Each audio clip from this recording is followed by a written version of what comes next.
This Church of Jackson and to give our invocation. Good morning. Good morning.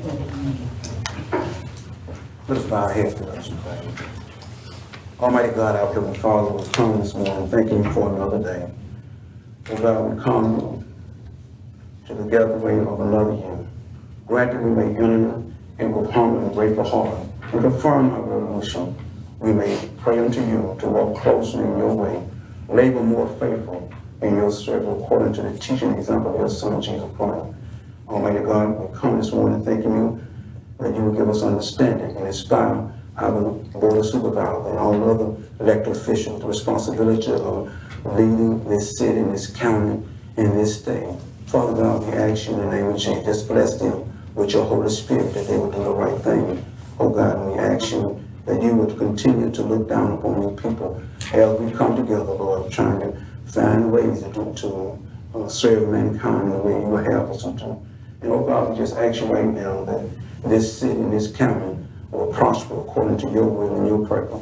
And Lord, we come this morning just saying thank you for all that you have done and all that you will do. And Lord, we just pray for those that are here and their family all over this land, Lord, that we will continue to walk together because we all need you, we need one another. And Father, we pray a special blessing on our president. They will continue to guide this country and we will have them go. In the name of Jesus Christ, we pray. Amen. Thank you very much. We'll continue with our printed agenda, public hearings, bid openings. Okay. Service bins? No, sir. Above and beyond? Okay.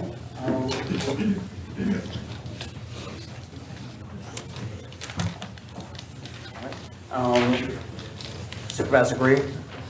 I'd just like to recognize former insurance commissioner George Dale and John today. Thank you for being here, George. Okay. All right. Thank you very much, and welcome this morning. It's good to always see you and have you here. We'll now go to our elected officials. We'll go to Mr. Eddie Fair.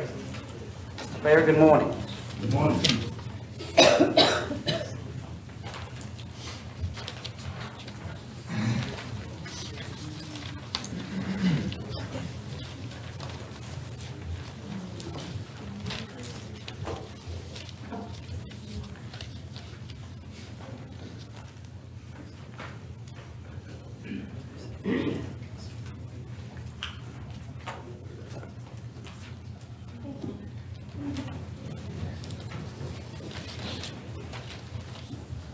Mr. President, ladies and gentlemen,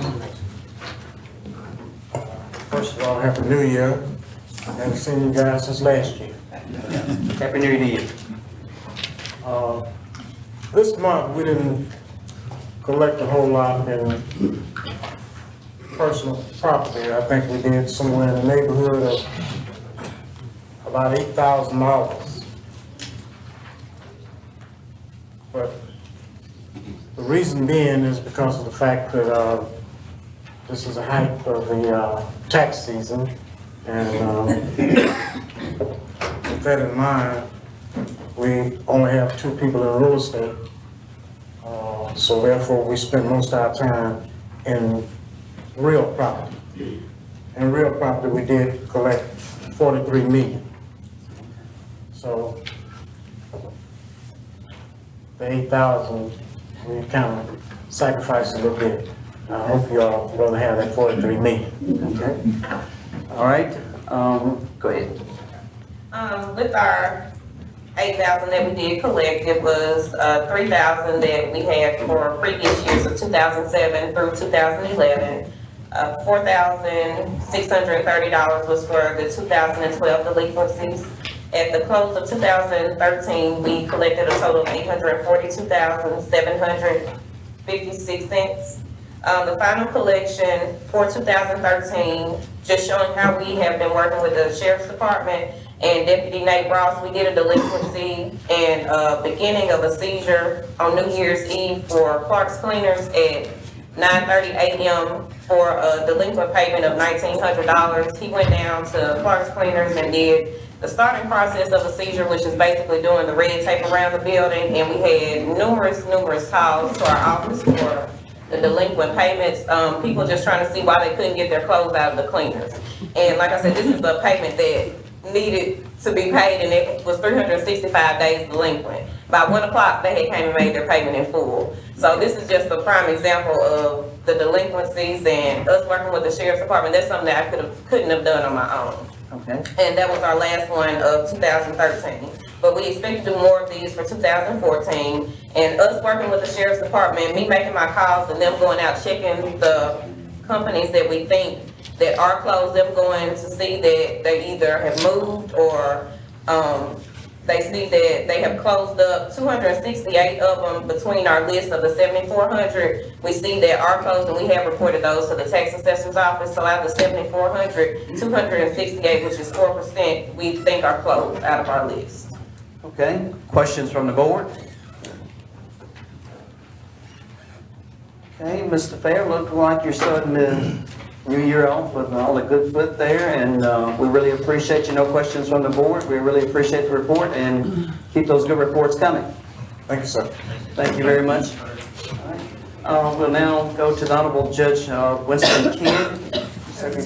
Yes. He's not here today, but I did mention that I would mention his item. It is order appointing and setting salary for a law clerk 2 in the amount of $42,750 per year, payable at the rate of $3,562.50 per month, plus benefits effective January 6th. This position is a replacement of the previous law clerk. So moved. Okay, it's been moved. Is there a second? Second. It's been moved and properly second. All those in favor of? Yes. Opposed to? Motion passes. Thank you very much. Now, we notice we have our election commissioners here, Commissioner Cochran, Commissioner Reed. Is anyone else here that I may have missed? Good morning. Good morning. We do have an item on the agenda that we're going to not move on today. We feel like we need a legal discussion with the legal team. But there is one item that 2-3 weeks ago you approved the hiring of 5 extra workers for our office. We've gotten with legal and have provided y'all with a copy of the contract that has been approved by legal. Just need your approval for it. What's the pleasure of the board? It's been moved. Is there a second? It's been moved and properly second. All the discussion, Supervisor Stokes? Ms. Cochran, could you bring us up to speed on those 5 positions again and what their duties will be? Simply going into the computer and updating the voter rolls for each individual voter that does not have the current birth date, driver's license, and it'll just be a computer action. Going through the Department of Public Safety, if any of that information is missing. Now, when you say computer action, what action will they take now? They want to each registered voter. We're not going to purge the road. No, sir. If there is information missing, for instance, if it's an estimated birth date in their voter file, they would go into Department of Public Safety, get their actual birth date, and upload that into their voter file. If their driver's license number is missing, they will get that from the Department of Public Safety. That would be the extent of what they would do. Do we have that authority to just tinker with that kind of information? That is what our job is voter roll maintenance. We do that every day. Have we had legal to look at this proposal to make sure that it? You've already approved it, sir. Roster? No? Yes, ma'am. Please. Councilman Phelps, we already looked at the contract and approved it. The board voted on this action, I believe, in September. 16th of December. They voted to approve these additional workers. As far as the voter ID law coming into effect in June 2014, I don't believe it has anything to do with that. No, it does It's not. part of as I understand it from Commissioner Cochran, it's part of the voter maintenance that they always do. Now, where's the oversight? Will y'all have oversight? We have oversight? Yeah, but y'all, I don't think we would have oversight. Sir, is there anyone who's gonna make sure that nothing is done to remove anybody off these roads and make sure that when a person go to vote, they don't have to worry about somebody saying something changed. I think that's important. You know, voting is so important. A lot of times you go to vote, your name is not there, and, you know, people go home and don't vote. There's got to be someone now. If a lawsuit comes, it's coming through us and you, so there's got to be some kind of oversight with y'all to make sure that everything's done and legal. We will definitely go back and forth with Commissioner Carson if the board likes. Thank you so much. Sir, may I explain something to you? Supervisor Stokes? Yes. We are elected officials, as you are. We are charged with our duty to maintain voter rolls. That is what we do. As far as purging, there are specific laws that we have to follow in order to purge an individual. Copper, I'm not saying that you're not an elected official, but what I am saying is that this body has to make sure that everything is done legally right. Lawsuit comes down to two, it's not gonna be you, it's gonna be this body who has to do this lawsuit, the legal part, and we're gonna make sure everything's done right. Thank you. Okay, all those in favor of? Opposed to? No. Motion passes. Okay? Thank you very much. We'll now continue with other elected officials under the sheriff's office. Ms. Sims?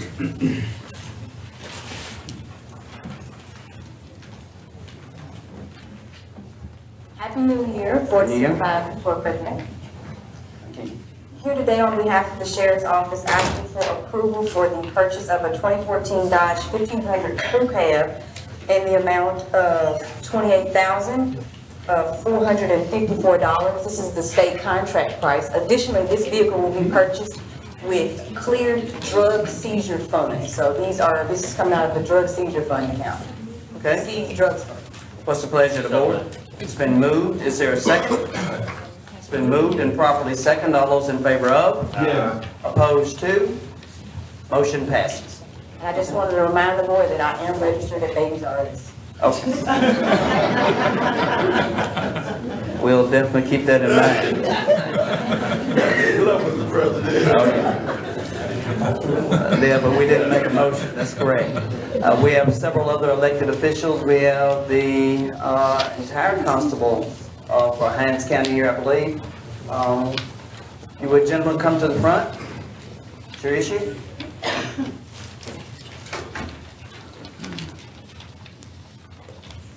Good morning. Good morning. 2 weeks ago, we tabled an issue regarding retirement match for constables. There was a second issue, I don't know if you tied the two together, but there was a second issue also about constables being able to collect delinquent fines. Let me pass something out to you guys. Happy New Year to everybody on the board. Happy New Year to you. You all right? That's fine, sir.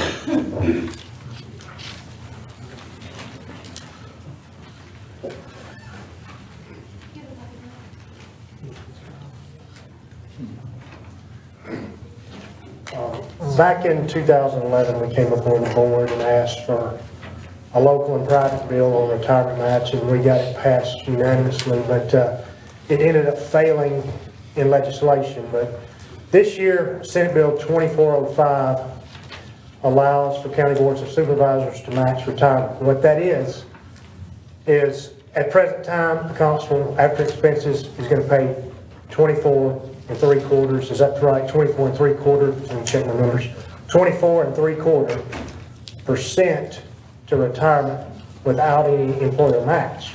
The legislation simply allowed for employer match to be taken up by the county boards of supervisors. That's what we're asking for today, is to be matched, for the employer match to come from the employer side. Okay.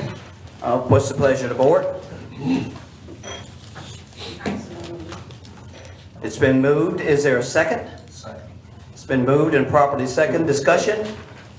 Supervisor Stokes? Administrator, hope to weigh in, Mr. President. Can we hear from her first? Yes, Ms. Davis. I just want to find if the board will allow us to see what the financial implication would be, because right now, as far as our budget, it has not been planned in our budget this point. I don't want to stop the board from voting, but I just want to make sure we know the amount of money that this would entail out of our budget. Okay, Supervisor Calhoun, 1 second. I think we can make the effective date for our next fiscal year budget period from 2014 to 2015. Okay, let me ask a question. Have you had an opportunity to, Mr. Lewis, to get with Peter or the legal team to see, make sure that this is totally in order? It's within the law, it allows for the vote would be, I cut out, I'd only highlighted the portions here of what it is. It was effective calendar year, if I'm not correct, not fiscal year. I believe it starts 1/1/14. It was a calendar year setting. And when she mentioned, she mentioned the figure that she wants to look into. The figures that was asked, we had already presented the figures to the budget that was asked of us last time we came up. Okay. That was required that they wanted to look at. We already submitted those. Those have already been, they're already submitted to the county every year anyway.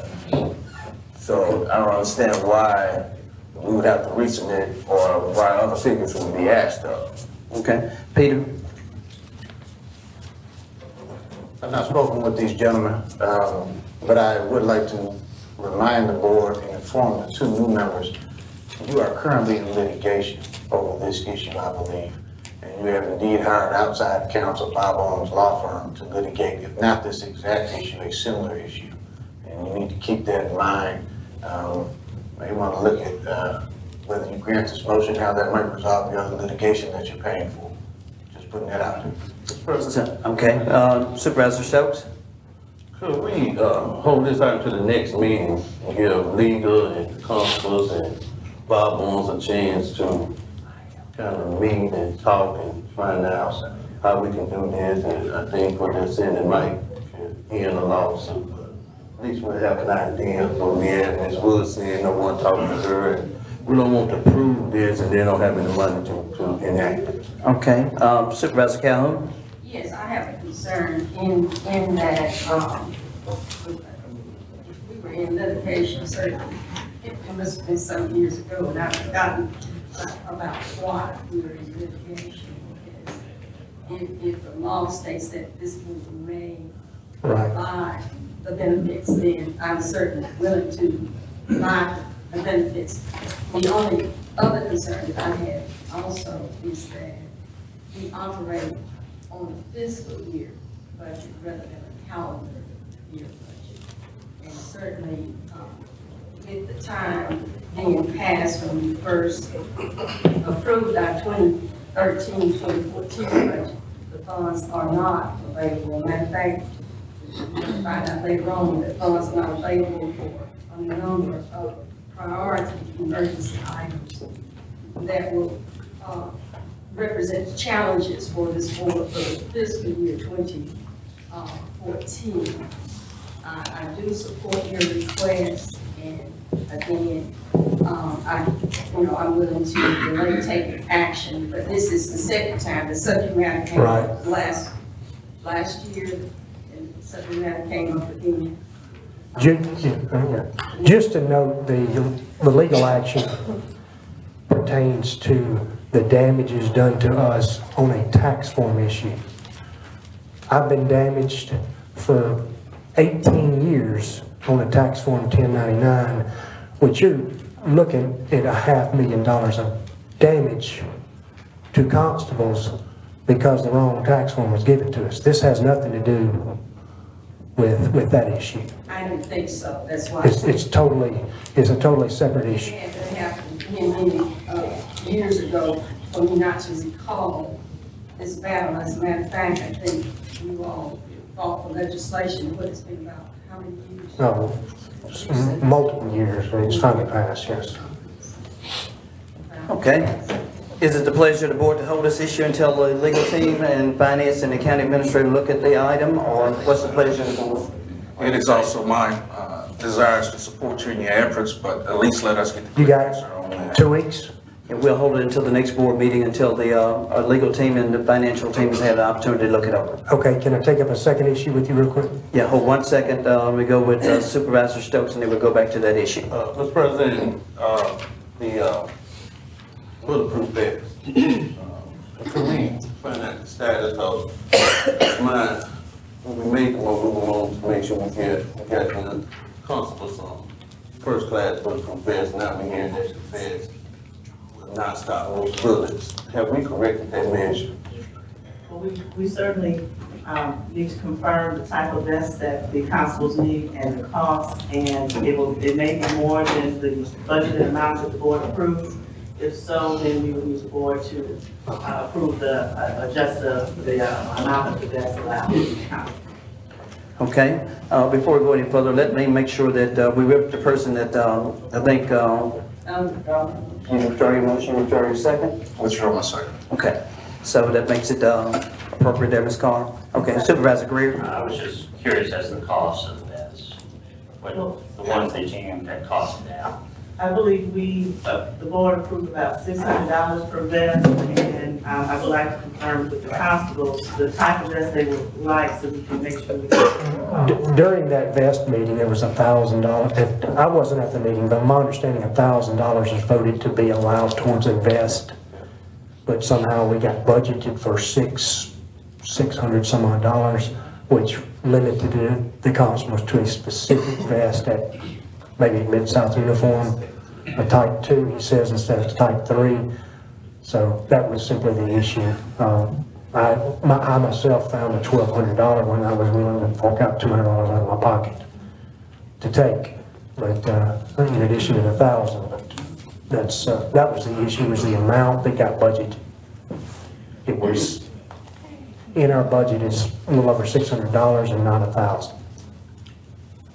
Okay, Mr. President, I remember we did say 1,000. It's not gonna do us any good if we get them $600 vest and someone try to hurt them and the vest does not work. I would hope that we can find the extra money to do the right thing. And let me tell you, I learned the hard way from talking with these constables. They're out there late at night, and some parts of this county that a lot of us don't even know anything about. They're in dark woods, and most of the time they by themselves. And I think that's a scary thing by itself.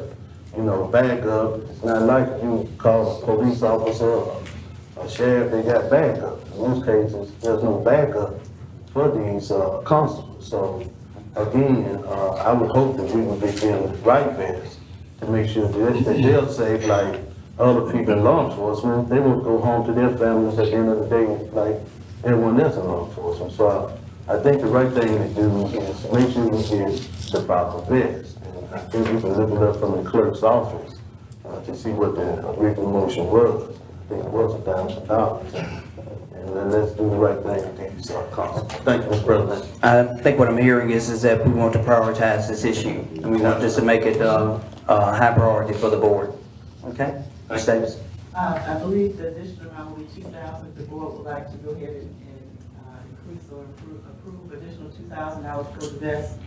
So moved. Second. It's been moved and properly second. All those in favor of? Yes. Opposed to? Motion passes. Thank you. Thank you very much. Go ahead with your next issue. The second issue was, you can look on what I passed out to you, the second, third, fourth, fifth page, section 19341. It just states within that law that constables can be contracted by the Board of Supervisors to collect delinquent fines out of justice court at a rate of 25%. So moved. It's been moved and properly second. Before we move further, then we need to make sure that you get this with our legal team to make sure that we're in order with everything that we do. And that's the only thing we're trying to make sure that we do. I know you have a statute and everything, but we just want Well, I'll go ahead and tell you this. We have had this contract before in 95, 96. Things have changed since then as far as just to give you an example, back then, if you collected $4,000 in a month, our share was 1,000. As much work as you had to put in with technology not being here in those days, it wasn't worth it on the 25% in. I want to give it another shot, and I'm sure some others do, but we have had this contract before. All you're doing is basically redoing it. Okay, Supervisor Calhoun. The reason I second so readily Supervisor Stokes' motion is because of the fact that You don't need to explain. you all are going to have to help this board of supervisors find some other sources for him to pay your matching retirement funds. I don't want to tie the two together, but if you insist, I will work hard in that direction. Supervisor Stokes. Thank you, Mr. President, and I think the county administrator, Ms. Woods, told us a couple years ago, at least a year and a half, we got about, what, $10 million? I'm sorry. That's called uncollected. So, at least, and we need to find a way, and maybe we send our people to the legislature, because they say some of we can't write off. But if it's uncollectible, it's on the docket, send the wrong message. We need to make sure if it's uncollectible, that we find a way we can write off, but we need to get every dime we can get to help with this county expenses.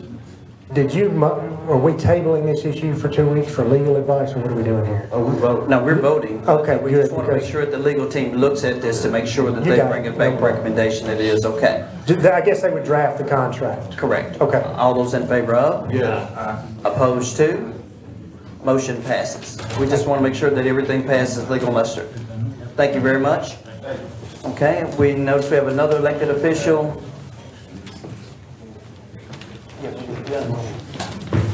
Yeah, Ms. Satisfied, Ms. Carr, we undid it when you returned your, and, Judge Britton, good morning, Judge. Do you have an issue that you need to go over? No, sir. Okay, Just observe. okay, all right, Thank you. all right. Let me say, I want to make sure we did not miss anyone. All the elected officials. Now we'll go to the approval of minutes.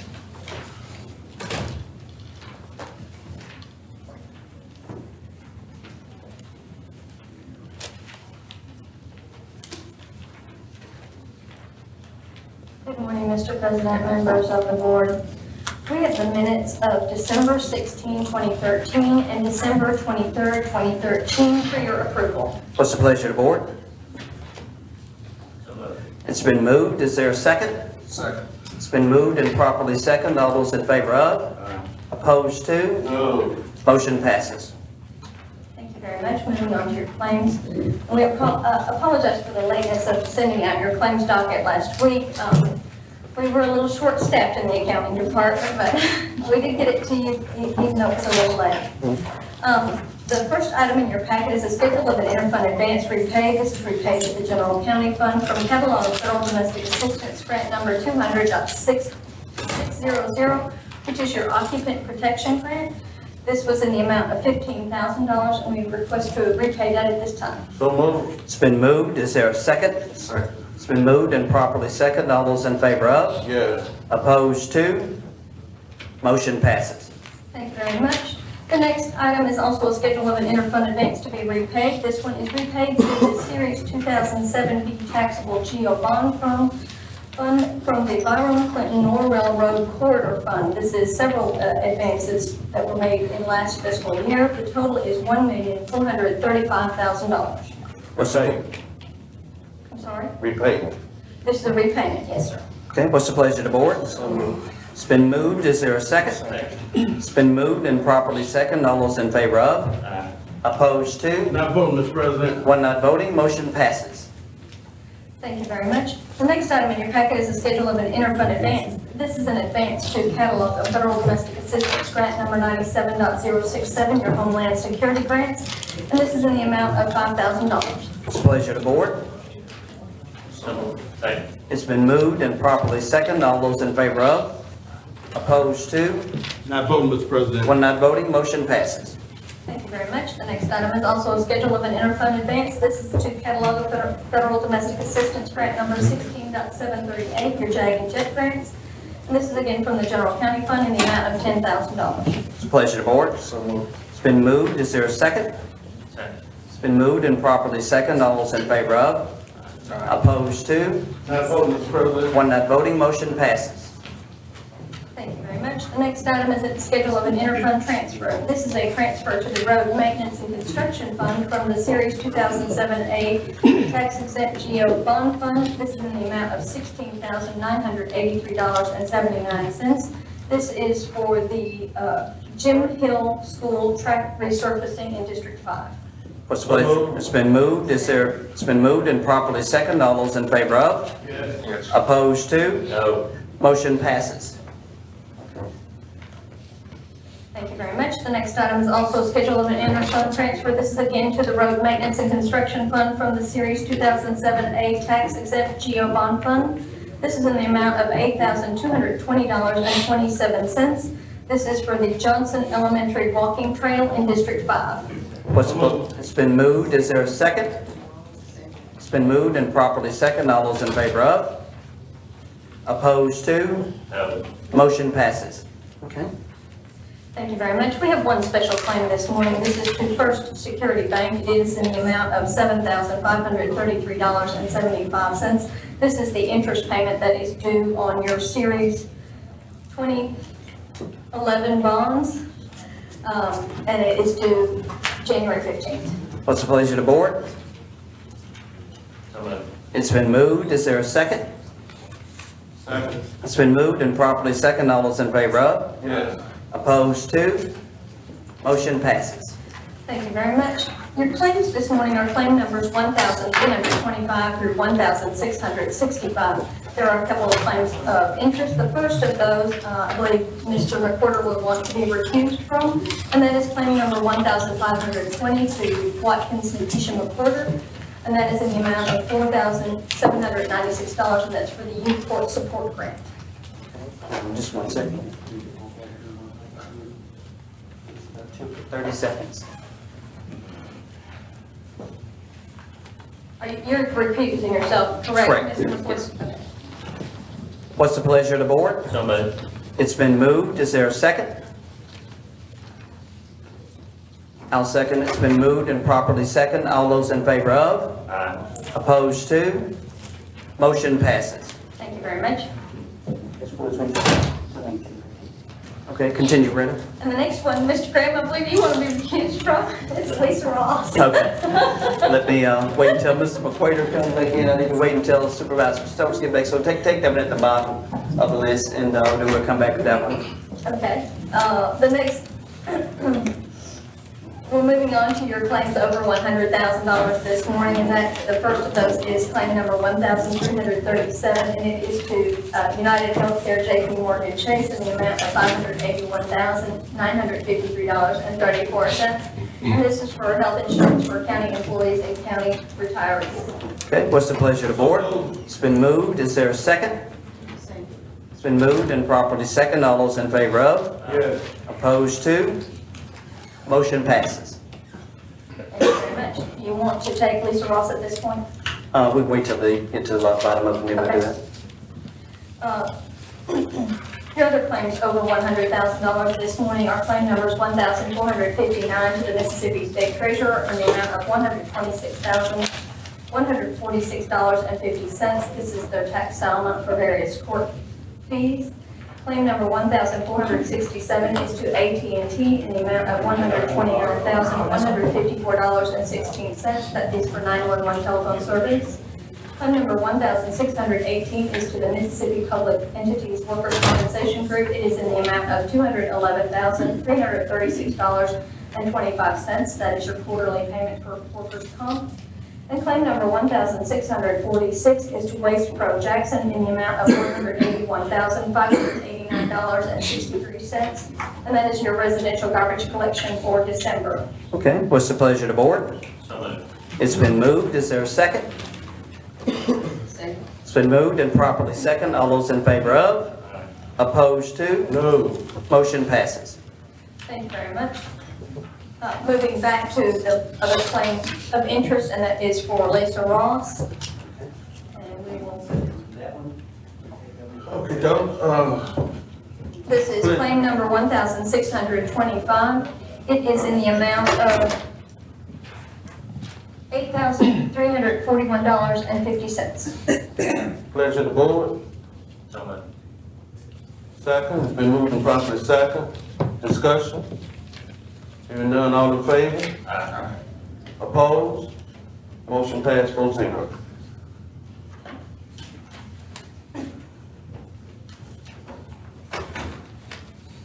The last item in your packet were your grant claims. They do appear to be in order this morning.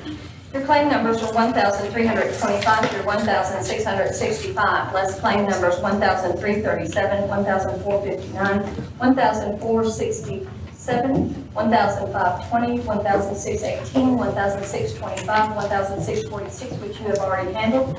We present the remaining claims for your approval. What's the pleasure of the board? It's been moved. Is there a second? Second. It's been moved and properly second. All those in favor of? Aye. Opposed to? No. Motion passes. We have the order approving the claims portion of the minutes for today, January 6, 2014, for your approval. It's the pleasure of the board. So moved. It's been moved. Is there a second? Second. It's been moved and properly second. All those in favor of? Aye. Opposed to? No. Motion passes. Thank you very much. Okay. We'll now go to the supervisor section of the agenda. I have one item on the agenda, and that was a recognition of Dr. Delicia Martin, the new superintendent of Hinds County School District.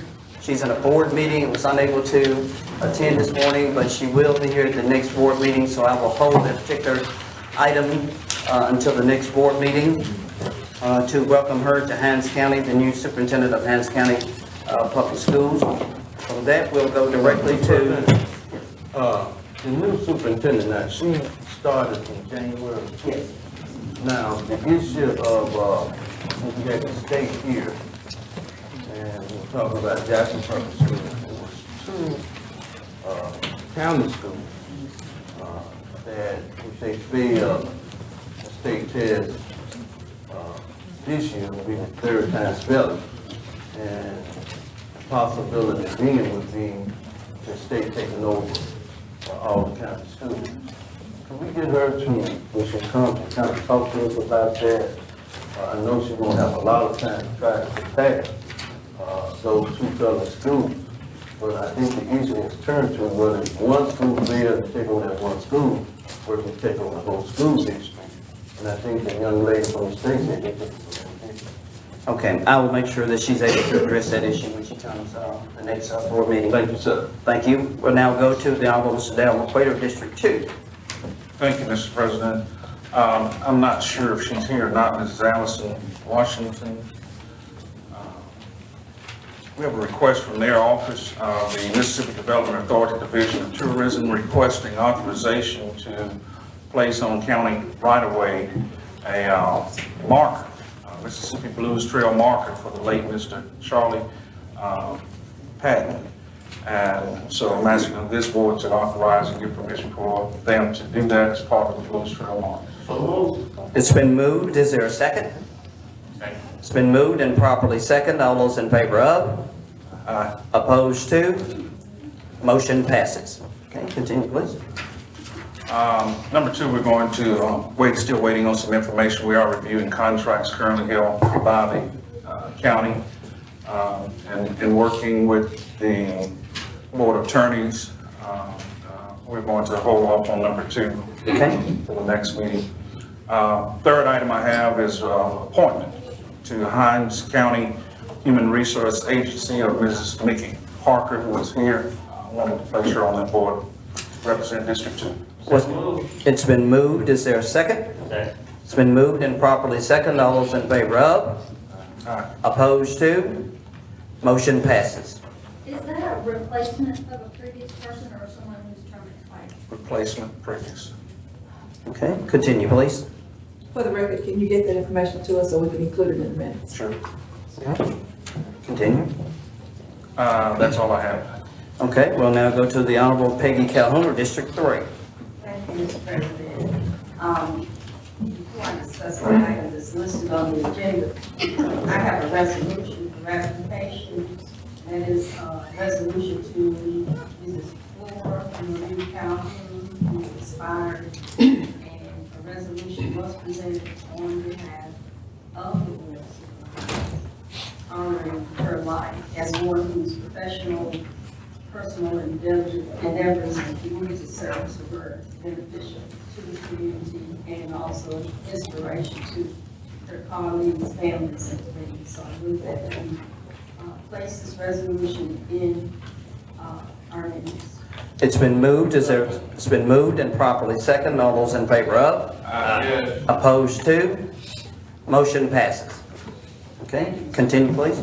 Okay, the next item I have is the discussion of the E911 budget. And I will propose the RFP process for purchasing of a new system. The E911 budget has over the years been dwindling in regards to funds. And because of the decrease, and it's because of a decrease in the number of landlines. I have passed out information to you regarding the 5-year projections of our E911 funds. You will see that the first 2 pages are projections based upon current expenditures with no changes in services or contracts that we have. We will go into a negative in August when debt payment is due. And actually, we will not have enough cash on hand to pay the note in full. And you will see that this trend develops all the way to the year of June 2018. By June 2018, if nothing changes, then we will have a deficit occurring of over almost $2 million. To compound the situation of not having sufficient or adequate funds to pay our debt and provide our E911 services, we have an aging communication system. The system has practically reached its usefulness. This morning, I'm requesting that the board look at advertising for a request for proposal. We're going to have to address these 2 issues. We have to start now planning. As a matter of fact, we should have planned for this day back in 2011 when then, who's now deceased, the EOC Director Jimmy Lewis informed us that we were headed in a bad way because of the dwindling funds and the increase in the number of landlines to support an adequate budget for our E911 department. Back in 2012, we also were informed by then the EOC Director, Mark Young, that we were headed in a bad way, in the wrong direction with, again, the fact that we would not have sufficient funds to operate our E911 department. And again, here we sit in 2013. Now, 2 of the present board members were not here back in, so I'm going to take some of that burden off of them. They were not here back in 2011, and they were not here in 2012. It was a previous board that I am referring to. However, I've always been a proponent of addressing these issues. But to this day, we have not addressed the issue of providing for sufficient funding and, of course, looking at purchasing a new system. I'm hoping that if we purchase a new system, that we can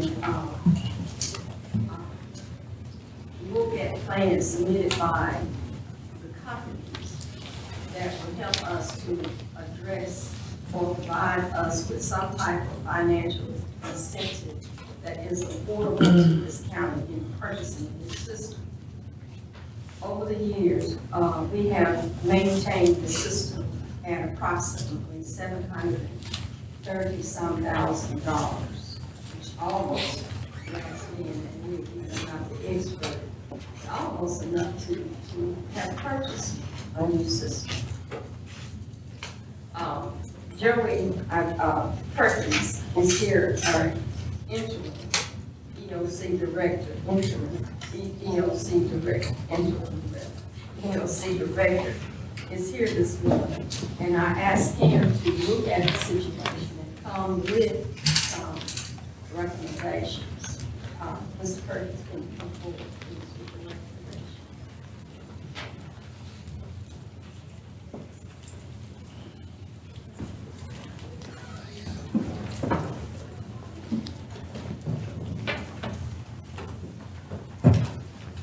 Good morning.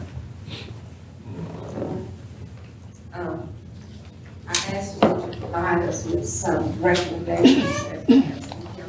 Not yet, we need to eliminate the problem, but some means for which, on good directions in which we can go to help immediately address some of our concerns. In looking at the 911 budget, a lot of your expenditures are recurring. Energy bills, things that you need to support the radio system that you pay for every month.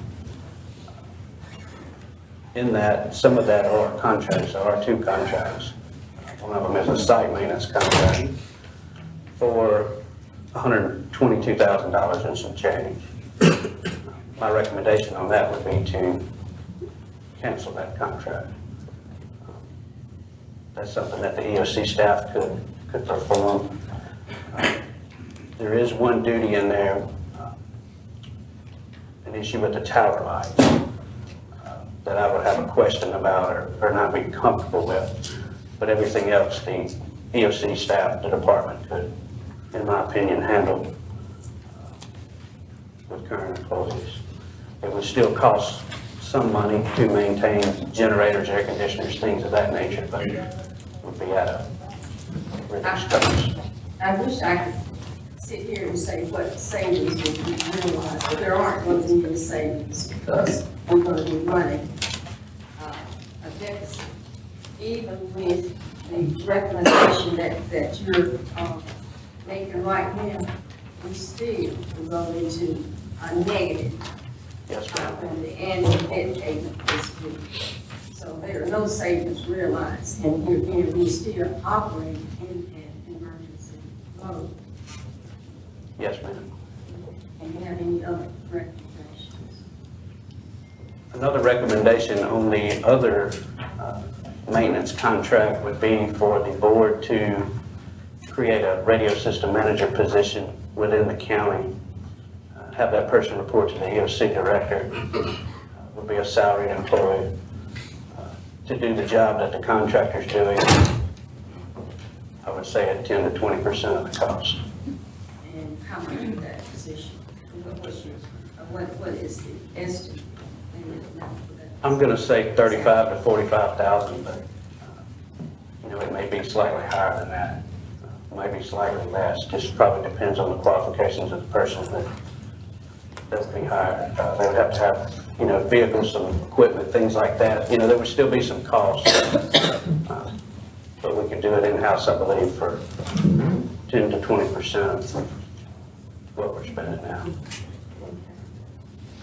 Okay? Is that? Those are the two recommendations. Yes, ma'am. I'm going to put this item back on the agenda for our next board meeting. With the expectation that the board will move forward in making a decision as to what we must do. Okay? As I said, we're here. Each month, starting with August, we will create deficits. There's no relief in sight. In a couple of periods, you look at some of the months, we may have a little relief, but no real relief. And I say relief, still, a little relief that we have, but not relief. And more deficit that's being created. Right, it's still gonna run out of money. Anyway. We must take actions. We have to do something. And hopefully at our next board meeting, after the board members have had an opportunity, many board members and other board members have had an opportunity to discuss with you in depth this crisis situation, and perhaps we can take action. But meanwhile, this morning, I would like to make a motion to move forward in advertising for request for an RFP for the purchase of a new system. At least in doing so, we can look at the various plans that will be offered to Hinds County, as well as what it will cost to purchase a new system, and look at our financial options. So my motion is to advertise for an RFP for the purchase of an E911 system. It's been moved. Is there a second? Second. It's been moved and properly second. Discussion, Supervisor Stokes and Supervisor Greer. Thank you, Mr. President. Mr. President, Mr. Muir, that was an issue came up, and I heard it in 12.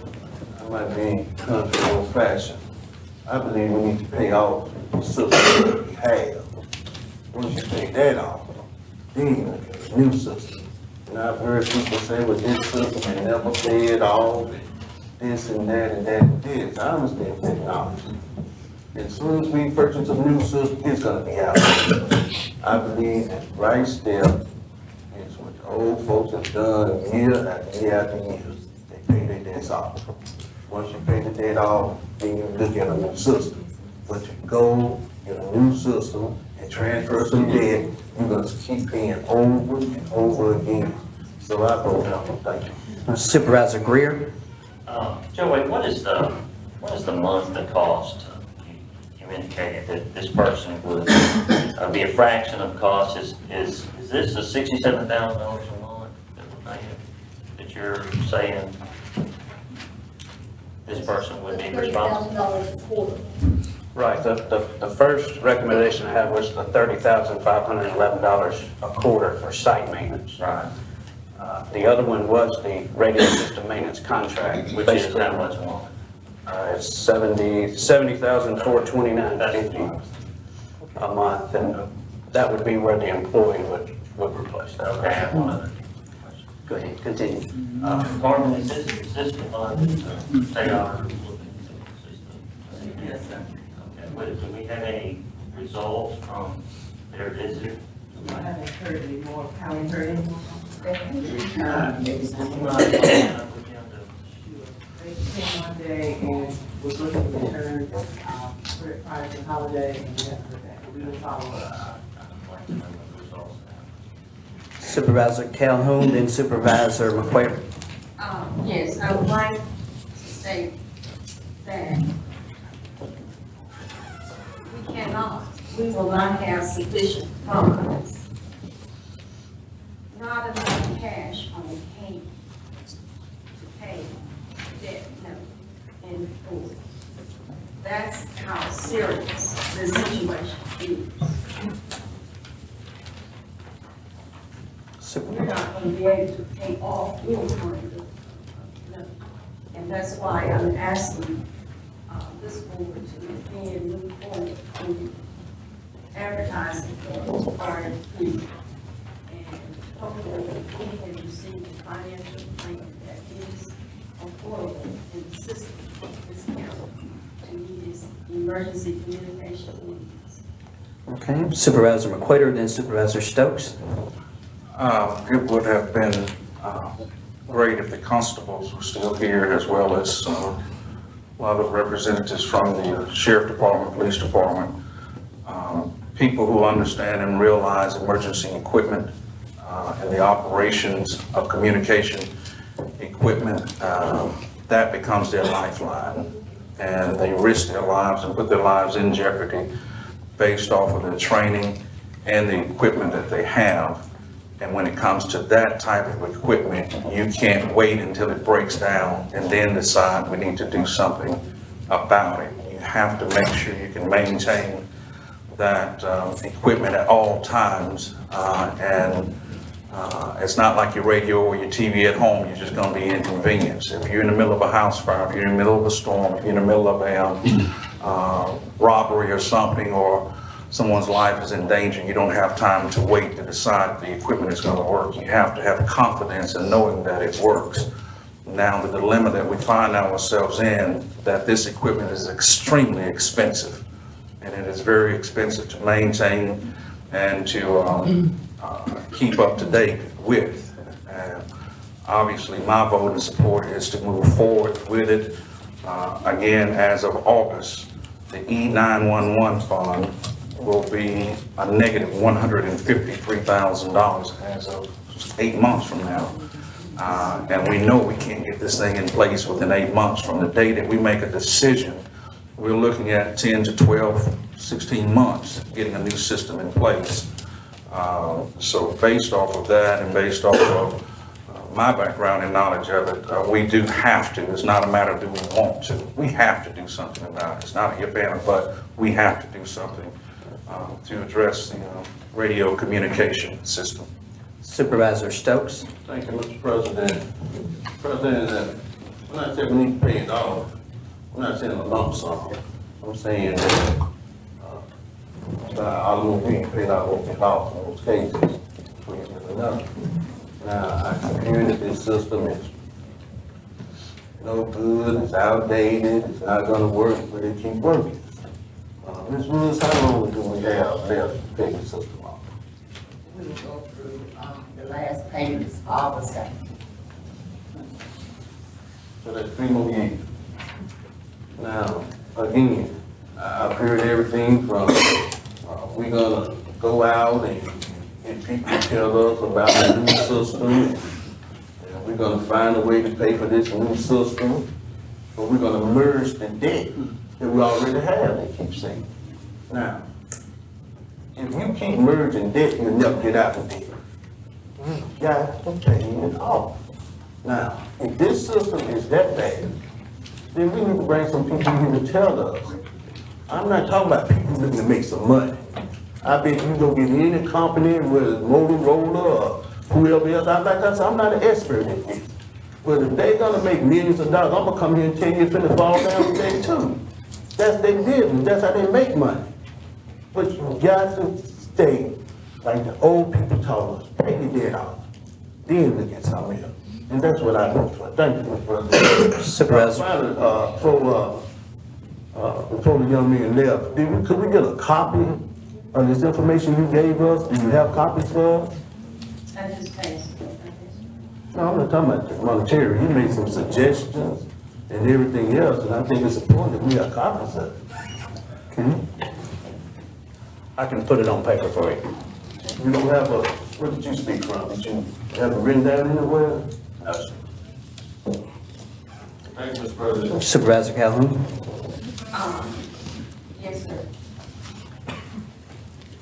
We have been advised by the experts in the communications companies themselves that the communication systems prior to this system, but all systems have a life expectancy of 10 years. Even with the old system, when we were able to purchase a new system, we could take the old parts and recycle those parts. Because some people still have systems where they need to purchase parts that perhaps the systems are not as old as our systems, but the experts can inform us that the life expectancy of those systems consists of approximately 10 years. And of course, you can get by another couple of years or so with patching and maintaining the system. But but you never know the day when that system could just actually crumble and break down.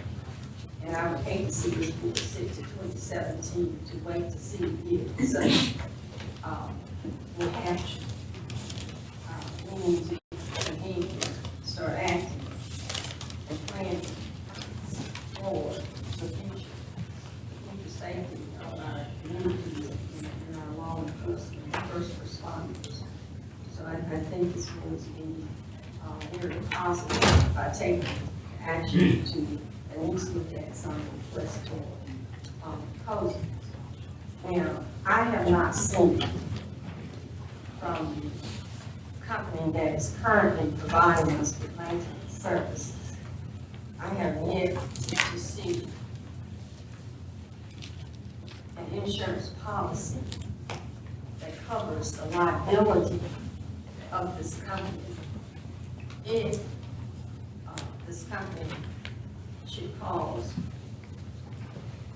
some problems with the system, or the system fails because of, let's say, life maintenance. I have not seen such a policy. If there is no policy, and I say if there is no liability policy, I know Hinds County has, if there is no liability policy, then this further compromise the integrity of the system, the code of standards, and also the statute that says any person entering into a formal contract with the state or any county, city, or political subdivision thereof, or other public authority for the construction, alteration, or repair of any public building or public work, or entering into such a contract shall furnish to such a public body, except as provided in section 5 of this section, funds with good and sufficient security. Thank you, Mr. President. Supervisor Requited? Yes, one last point regarding some of the comments I heard concerning how dilapidated or run down the system is. The radio system we have now is not falling apart. That is not the issue. What they have now is functioning. But for those who have a technology background or computer background, some of the consoles and some of the devices that are being used still use a 4-inch floppy drive square disk. Give you an idea as to how long those systems, you can't even find that anymore. When that system goes down, we're in trouble. You don't have backup parts to it, okay?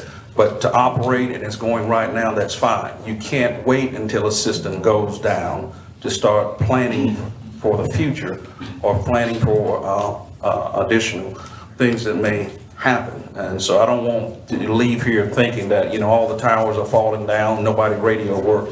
They are functioning. They are working correct.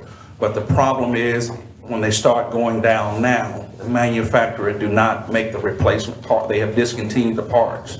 And so you're going to have to put some things in place to address that at this stage. Supervisor Stokes, then we'll vote. Mr. President, the majority of the board members were not here when the lawsuit between the county and Motorola and the city. And it just seemed like something is wrong. We just got out of a lawsuit with Motorola over this equipment. Now, we're gonna ask them to give us a proposal. You suing people, y'all in court, and now we say, oh, we want proposals again. You know, it just something ain't right with this. Now, y'all can outvote me, that's fine. But I'm gonna err on the side of right every time. You cannot have the kind of situation we just getting out of with Motorola. And they got to be the #1 company. And then we saying now we're gonna ask request for proposals. And the #1 proposal got to come from them. Something wrong with that picture, Mr. President. Thank you, Mr. President. Okay, it's been moved and properly seconded to we develop an RFP for your radio system. All in favor? Aye. Opposed? No. Motion passes. Okay. We'll now go to the Honorable Mr. Tony Greer, District 4. President, I think we can certainly see how important it is, and the timing is important that we go ahead and hire a new EOC director. We've all had ample time to review the resumes that we've received, do any interviews that we've chosen to do. I've done my due diligence, and I would like to bring forward the name of somebody I would like to nominate for this position. And I make that in the form of a motion that we offer the position of EOC Director to Ricky Moore, who has a substantial amount of credentials and training, certifications, and experience. I think that he would bring a high profile to this department. I think just based on some of the discussions that we had here today about the radio system, weather that we're having at the moment, any potential crises that we might have in the future, need somebody that can be on point for these items. And again, I make in the form of a motion that we offer the position of EOC Director to Ricky Moore. I second the motion. Discussion. Supervisor Calvin. Yes, sir, I would like to add another nomination, and that is the nomination of Mr. Daniel Walker. It's one thing about this process. We received some very good information from applicants. And matter of fact, there were 3 top applicants. After reviewing the resumes of each applicant and conducted interviews, I did not conduct one with Mr. Moore. I'm not aware of his previous record and experience in Hinds County. But I also would add the qualifications of Mr. Daniel Walker. And I was very impressed with some of the highlights of his career, which included being an emergency director for Alcorn State University, consultant's position. He has represented Hinds County at radiological emergency preparation meetings, helped obtain over $300,000 in funding to help training, hire training, purchase new equipment. The list goes on. He's very knowledgeable of the emergency communication radio systems, in the military, and he's done a number of volunteer work for various entities. So I add his name to the nomination. Okay, Supervisor Stokes. President, can we do this in executive session so we can really discuss it? I was thinking to say about that. Okay, Peter, is that fine with this particular issue that we have 2 names in nomination, and what we'll do is we'll discuss, further discuss this in executive session, and then we'll come out with a recommendation or vote in executive session and release the results in open session. Okay, is that okay with Yes, Supervisor Green? Is that okay? Okay, keep the motion, and we have a motion from you and a motion from Supervisor Calhoun, so we'll work it out that particular way. So, let's continue. Supervisor Greer. Okay, Mr. President, the next item that I have, I had asked our attorney to do some research on rotation of the board president position, which is certainly a position of honor. And in order for each of the districts to be able to share in that honor, I would like to make a 4-part motion here. The first part of my motion, the first motion that I have is that we recognize this new board after the election. We recognize that we are a new board and a new administration. So I make that in the form of a motion. Second. It's been moved and properly second. All those in favor of? Question, Mr. President. Question from Supervisor Stokes. If Lee needs to come up and kind of guide us, when we say we're a new board, the majority is not new.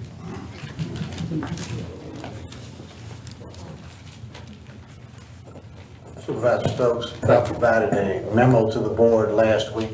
This question was originally brought up at the first meeting that Supervisor McWhorter and Supervisor Greer attended in November. At that time, there was a 4-0 vote asking the legal to look into what options, if any, were available with respect to board leadership. We researched that matter extensively. I did provide a memo to the board, and we'll endeavor to say that in fact we're probably in somewhat of a gray area. There is no legal case that is directly on point that says whether this is a new board or not a new board. There are some AG opinions with respect to the term of the president and vice president. They create a presumption, and then there's AG opinions which create exceptions to that presumption. And so, in accordance with the research and the memo that was produced, this is one of the options. It could be argued that since there are 2 new supervisors with over 50% of the term remaining, that this is the first meeting in January and indeed an organizational meeting. And I think that's the position that Supervisor Greer is taking. And there's other reason to take another position, Supervisor Stokes, without question. My first question would be the memo. Can you just kind of expound on the memo? My packet didn't receive it, and I don't email. Just tell them what the memo. The memo cited the 2 statutes that are issued. That's the statute for an organizational meeting, which requires the election of the positions of president and vice president. Then there's a second statute at issue that says what those, who's to preside over the meeting. And basically, that's the president. The vice president presides if the president's not here. If neither are here, then the 3 that constitute a quorum elect someone to preside over that meeting. Now, that's state law. Those are state statutes, yes. Is there any other state statute that says something about a new board? Only state statute says that in January, following the election, the board is to have an organizational meeting and elect one of its number president and one of its number vice president. That statute doesn't say whether it's following a special election or a general election. It just says the election. Well, obviously, we had an election. Thank you. Okay. Before I go to Supervisor McQuaid, I just wanted to make a comment as it relates to this particular issue. I've talked with Peter about it regarding this particular issue. I think one of the things that we're looking at is rotating it on a 9.5 months basis, and this will give each and every member an opportunity to serve as the chairman of this particular body. I think that is, I think that's fair. I think that if we hold for 4 years, and that means that most of us would have to be here for 30 years in order to serve in this particular capacity. I think that in being fair, I think that everyone will be rotated into this particular chair, and I think it is an honor, and it is something that everyone should have an opportunity to do. So I'm actually in agreement with this because of the fact that I think that everyone should have an opportunity and everyone should be afforded that particular opportunity. Supervisor McQuaid, then Supervisor Stokes. Thank you, Mr. President. Attorney, what I wanted to find out, is there any specific state statute or law that is in place that says we cannot do what we're doing? No, sir. Okay, thank you. Supervisor Stokes. Thank you, Mr. President. Mr. President, my position has always been I never want to be president of any organization. I served over 20-something years in the city of Jackson on the city council, could have been president and never want to be president. But we must follow state law. Now, we all been through training, and we all know that they said 4 years. The president is supposed to be up for 4 years. Now, if it takes Hinds County to be the county, if this law is going to change, we just have to change it in court. Now, whether we agree with Mr. Graham being president or not, the issue is we follow state law. And we must always, now, we start deciding that we're not going to follow state law, then we might as well let everybody in jail out because they didn't follow state law. So we need to make up our mind whether we're going to be leaders or we're going to be people who break the law. Thank you.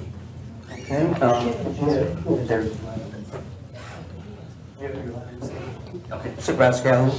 Being a member of the Mississippi State Association of Supervisors, interacting with supervisors from all places, I do know that most boards within 82 counties of Mississippi rotate the position of their president and vice president, the positions of their president. Don't know when they're going to go in jail. Okay. Supervisor Stokes? Mr. President, again, if the other counties jump in the lake, are we gonna jump in the lake? We need to follow state law. And I keep saying that over and over again. Now, following state law may not be an issue when you're gonna go to jail because you don't follow it. But we all understand what state law means. And if they say it's 4 years, we need to follow what the 4 years say. Now, if you have a problem with the president, you can ask him to resign. But we need to follow state law. Thank you again. Okay. Supervisor McQuaid? Attorney Peterson, is there a state law or statute that says we cannot deem this a new board? No, sir. Thank you. Mr. President, Okay. Supervisor Stokes? and I hate to put you in this spot, attorney. If there's state law that states, and I brought it the last one, I wish I brought it here, that says that the president is supposed to be there for 4 years. No, sir. What does it say? The law says that in January, following the election, and the important word there is the, it doesn't say a general election, doesn't say a special election, it just says the election. That's why we're in the gray area. In January following the election, the board shall organize and elect one of its number president and one of its number vice president. For what period of time? I'm getting there, Supervisor Stokes. That statute does not say that the individual is elected for 4 years. It is silent as to the length of time. There is then a presumption in certain AG opinions that it is indeed a 4-year position. And then there are certain other AG opinions that create exceptions to that. I will say that, this board previously had a policy of rotating the individual every year. I think they did that for 20 or 30 years, long before anybody else served. The 9.5-month model is currently used by Rankin County as their model, and it was created and passed by their board at their organizational meeting, and their attorney at that time was Mr. Lem Adams, who went on to become president of the Mississippi Bar. He represented Rankin County Board for a number of years as well as its law firm. So I understand the question you're asking, Supervisor Stokes, and again, there's nothing directly on point that says it's 4 years. If so, I would have put that in the memo. I'd stand here and tell you. Well, has there been any conversation between you and Leslie Scott? I have not talked with Leslie Scott on this issue. No, sir. Could you please call, because I know when I went to the class, that's one of the things they told us without any question of doubt. It's 4 years. I understand. And I asked the same question then. How can you rotate? They said it's 4 years. I understand that. And again, that's the presumption based on the Attorney General opinions. And Supervisor Stokes, and I say this to the other 4 of you, y'all all know, when we like AG opinions, we wave them around. When we don't, what do we say? It's just an AG opinion. Y'all know that. That's how we do. We did it in the city, we do it in the county, we do it all over the state. Is there anywhere in writing that says that yes, you can rotate? No, sir, it's never been addressed in writing. Thank you, sir. Okay. Do you want to? Okay. Do you want to give us some guidance, Peter, as to which way you think we should go with this particular issue? No, that's a political question. I don't want to touch that one. But legally, whichever direction the majority of the board wants to go, I will legally ensure that we get there so that there's no exposure to any of the 5 of them. I think there's a motion on the floor to declare this an organizational meeting and a new board. That's what I understood Supervisor Greer's motion to be. That's correct. I would suggest that if that's the motion on the floor, it should also include Supervisor Greer any reference to a proposed policy for leadership. Yeah, I'm gonna get to that. That's gonna be my second. Okay, do we need to go with the entire motion, Peter, or just as one particular motion, making it a part of all one motion? Because the motion, a policy should accompany the motion. I think the policy should accompany the motion. I think if there's a motion for a new board, it also includes the proposed policy, and then we ought to, depending on that policy, take the next appropriate steps to elect or whatever. Okay. Okay, then let me modify my motion, if you will. The initial part of that was to recognize this as a new board and administration. And this is our organizational meeting. It's the first meeting in January, following the election. The second part of that, of the motion, is the adoption of the policy for board rotation. My recommendation is that we elect a president, we elect a vice president who becomes president-elect. The president will serve for a 9.5-month period, and over a 4-year period, that would allow 5 members of the board to serve in this honorary position of president of the Hinds County Board of Supervisors. Okay, it's been moved. Is there a second? Second. It's been moved and properly second. Supervisor Calhoun. The only thing that I was just gonna mention, with this board, we have 2 remaining members. We don't know what will happen in 2015, 16, so let's go with the 2. Yeah, I don't think our actions bind future boards. Right. Correct, and thank you for bringing it up, Supervisor Calhoun. That was indeed in the memo as well, that any action taken by this board, as deeming this an organizational meeting, can only bind us until January of 2016, which will be the then next organizational meeting, because it will file a general election. And there will definitely be an election in an organizational meeting. Thank you, Supervisor Calhoun. Supervisor Stokes. President, well, my first question to answer in terms of the 2 years and 6 months.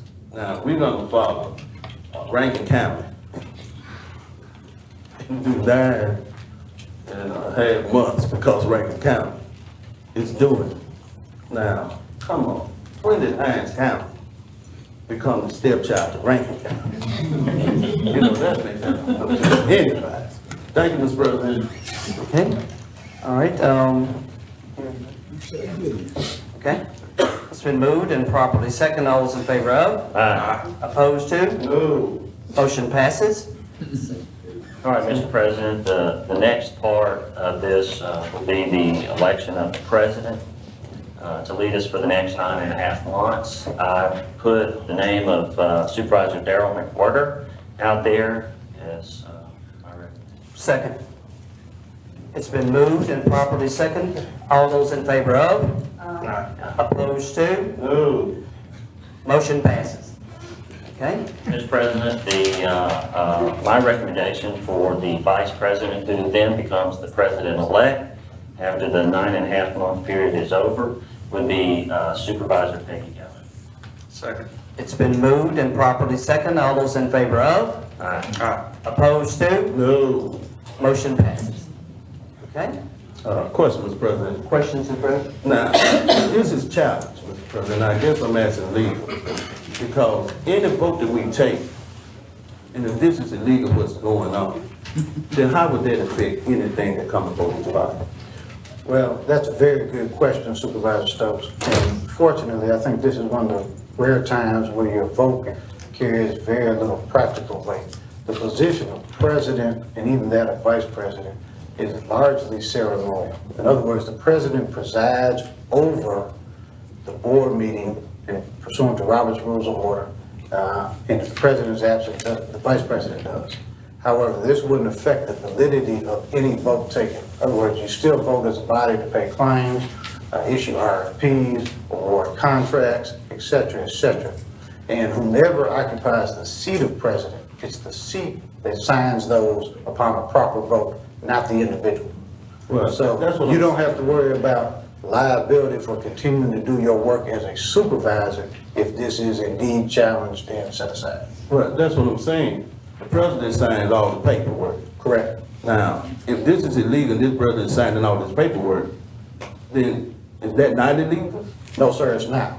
That's fine. The position of president is not the individual. And again, the president, the position can only sign based on a valid notice meeting, valid vote. Thank you, sir. Thank you, Mr. President. Thank you very Mr. much. President. Okay.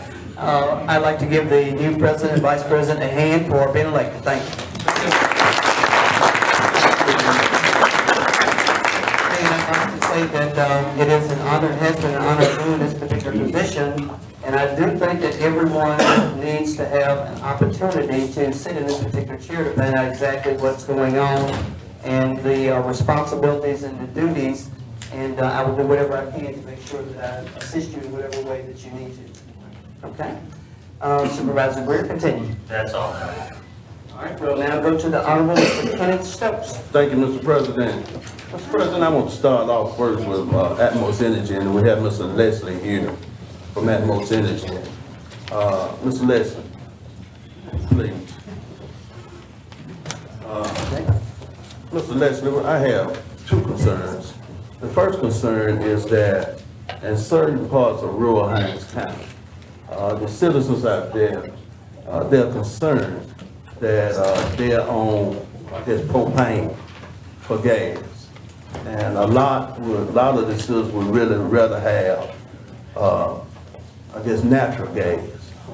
Now, I do understand there's a company out of Macomb that provides the gas up toward Terry and that area. What would it take for citizens in rural Hinds County to get natural gas and get off propane? Councilman Stokes, sorry, Supervisor Stokes,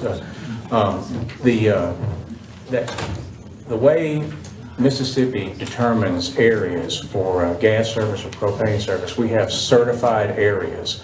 That would be a case where the people who wanted natural gas service, and there are a lot of areas in the state that do want natural gas service that, like I say, especially in rural parts of the state, they would need to go to the Public Service Commission and talk about certifying that area for a natural gas provider such as Atmos Energy. Now, is there a territorial limitation that y'all could not come into rural Hinds County? I know you're in Jackson Well, the main it's usually a question of economics because it's expensive to put pipeline in the ground. It's and usually when an area is certified for Atmos to provide natural gas service, then the residents of that community wind up paying the cost of putting that pipe in the ground. And so in a lot of ways, it becomes a question of economics as to is it cost effective? Is it more expensive for you to have these lines run than it's really worth as far as whether or not you're going to continue with propane or not? Am I explaining that right? It's like they may want natural gas service, but when they find out the cost associated with bringing those pipes to it, they may prefer to keep what they have. And that's why you look at natural gas companies such as Atmos Energy or CenterPoint Energy, we typically are in more urban areas where you can put a lot of pipe in the ground in a concentrated area so that it winds up being more cost effective. Okay, finally, in Jackson, we've had gas leaks, and the concern from some of the senior citizens was during the holidays, people shooting fireworks and with these gas leaks. Now, y'all come out, you mark the street. Yes, but one of the main issues is that when they call, they're transferred to a call center in Texas, I think in the Panhandle. Do we not have local people? We have our contact center in Dallas handles those calls because for a couple of reasons. One is because all those calls are recorded and they're time stamped, and there's a complete record of people calling, because gas leaks, when folks call in a gas leak, and we do want folks to call us when they have a gas leak or to call 911.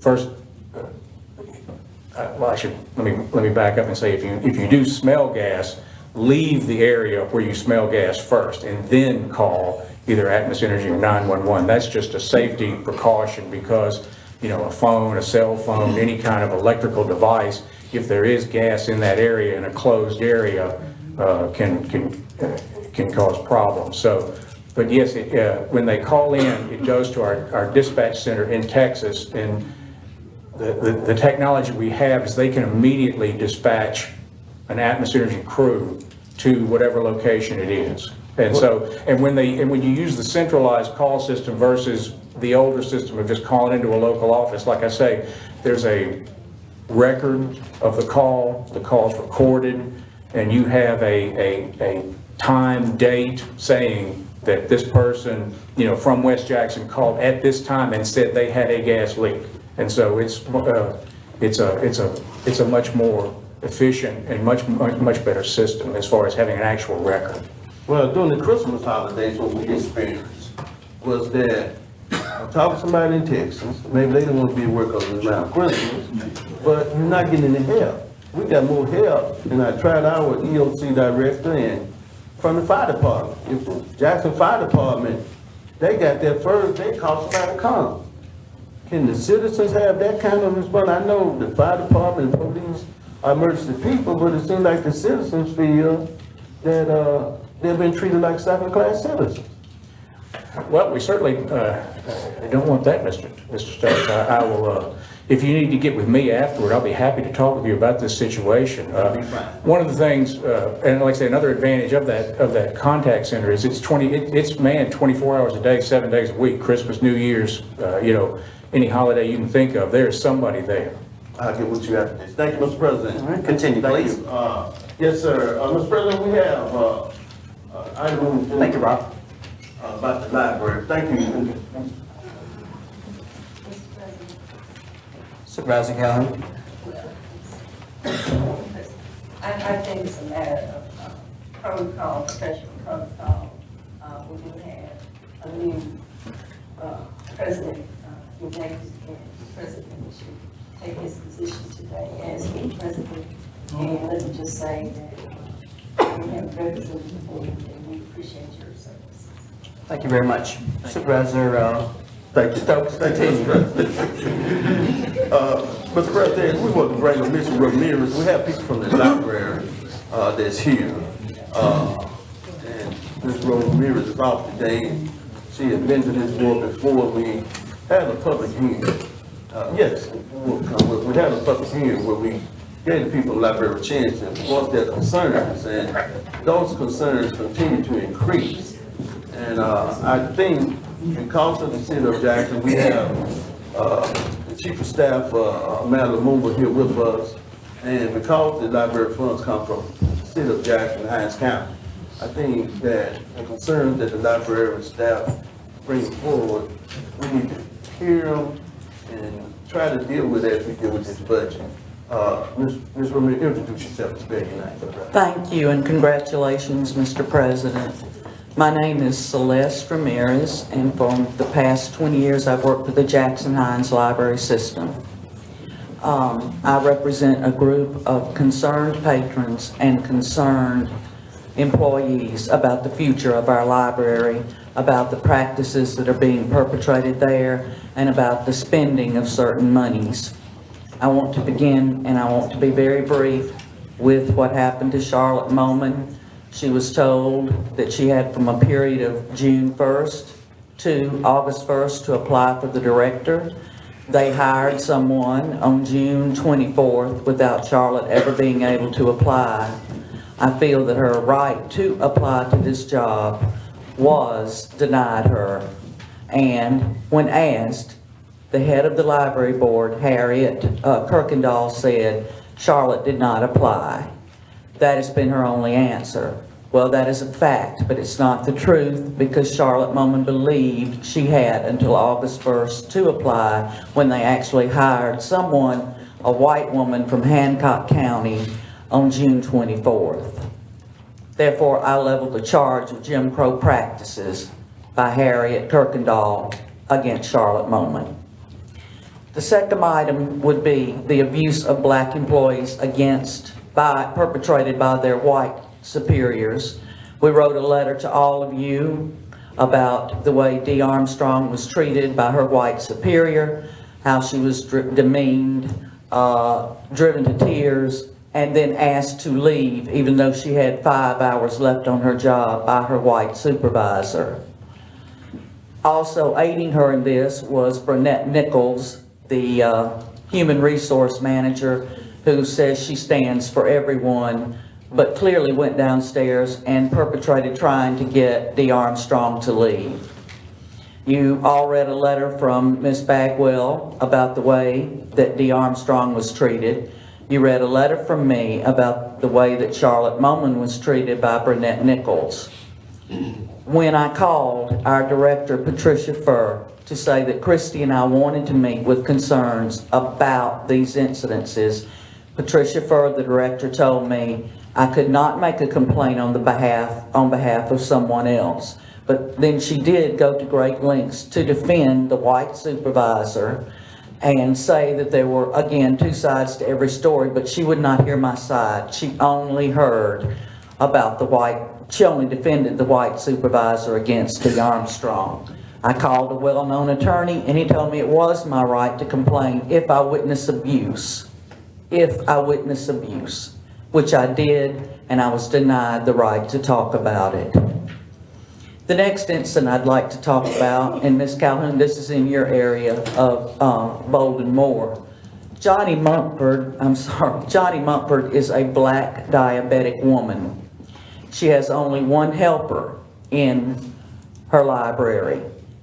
Sometimes her helper gets there at 4, or sometimes she's caught up at her other job and doesn't get there at all, thereby leaving Johnny Mumford, a diabetic woman, not able to eat or rest or take a break, whereas Sonny Bucara, the white supervisor at Eudora Welty Library, has a minimum of two helpers hired to her. I just don't see how this is fair or in any way right to Johnny Mumford. The next thing I would like to call your attention to is this page here, which talks about library renovations. If you could just take a look at this, Miss she gave.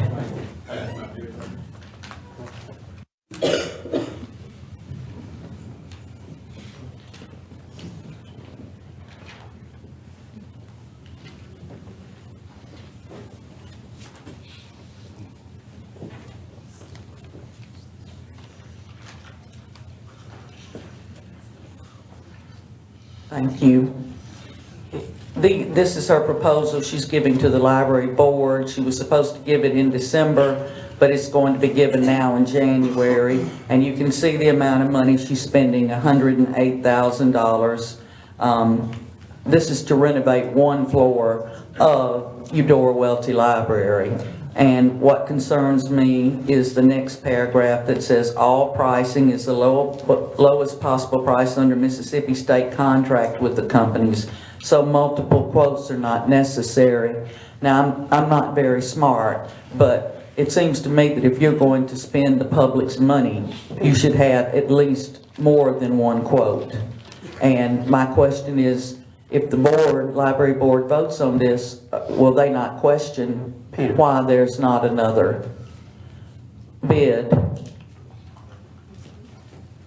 Here is the last thing, next to the last thing I want to bring up. It's on the second page and it says, why renovate Eudora Welty? It says, currently most of the clientele that Welty Library attracts are homeless patrons and low-income persons who must come to use the library computers. She goes on to state that she would like these demographic groups to come, as they do not see Welty libraries are attractive or clean. That's what the $108,000 is for. To change the patrons that the library attracts must start with providing attractive, easily cleanable lounge chairs. So to change the patrons, I don't know about the demographic of every library. I can tell you the demographic of Richard Wright when 85% of the low-income patrons we have are black and 15% are white. We have people walking to the library to use our computers. We have them come to fill out job applications. These are the people that we are supposed to serve, the low-income people. She would like to attract you, Ms. Calhoun, but my question is, do you own a computer at home? And do you, Mr. President, do you own a Kindle or a book to read by? Aren't you the new president? Do you own a Kindle? Okay. Is there, since you can pull up any information you need, and since you could download a book, is there any reason for you to come and see me at Richard Wright Library? Not for that purpose. Okay, not for that purpose. So, Okay. the people that need us are the low-income families, primarily 85% black, that have no other option and have no other way to get information for them, for their children. They walk to us. They come to my story hour. They will walk to my story hour so their children can be entertained. So why would Patricia Furr want to change the people that we need to help? Okay. All right. Go ahead, please. The last thing I want to bring up was the abolishment of our training. As you know, as public officials, you walk a fine line between taking care of people that you can't make happy and people that you can, but that you always have to be polite, and you really never are afforded to say no. Previously, we were trained in all of this. It's very difficult to do it 40 hours a week, day after day. So once a year, we were organized to take training sessions on how to serve the public better. Patricia Furtis feels that these are no longer necessary and a waste of time, so they have been abolished. We're very concerned about that, because how can we help the people who need us if we don't have refresher courses? Therefore, once again, I lay a claim of Jim Crow practices against the very people of Hinds County and against the employees. Okay. Thank you. Thank you very much. The other gentleman, what's your name again? Okay. Go ahead, Paul please. Luckett. I'm just a concerned citizen. I've been going to the library for 10 years, going to the board meeting, having this board meeting. And I've already been before you all about the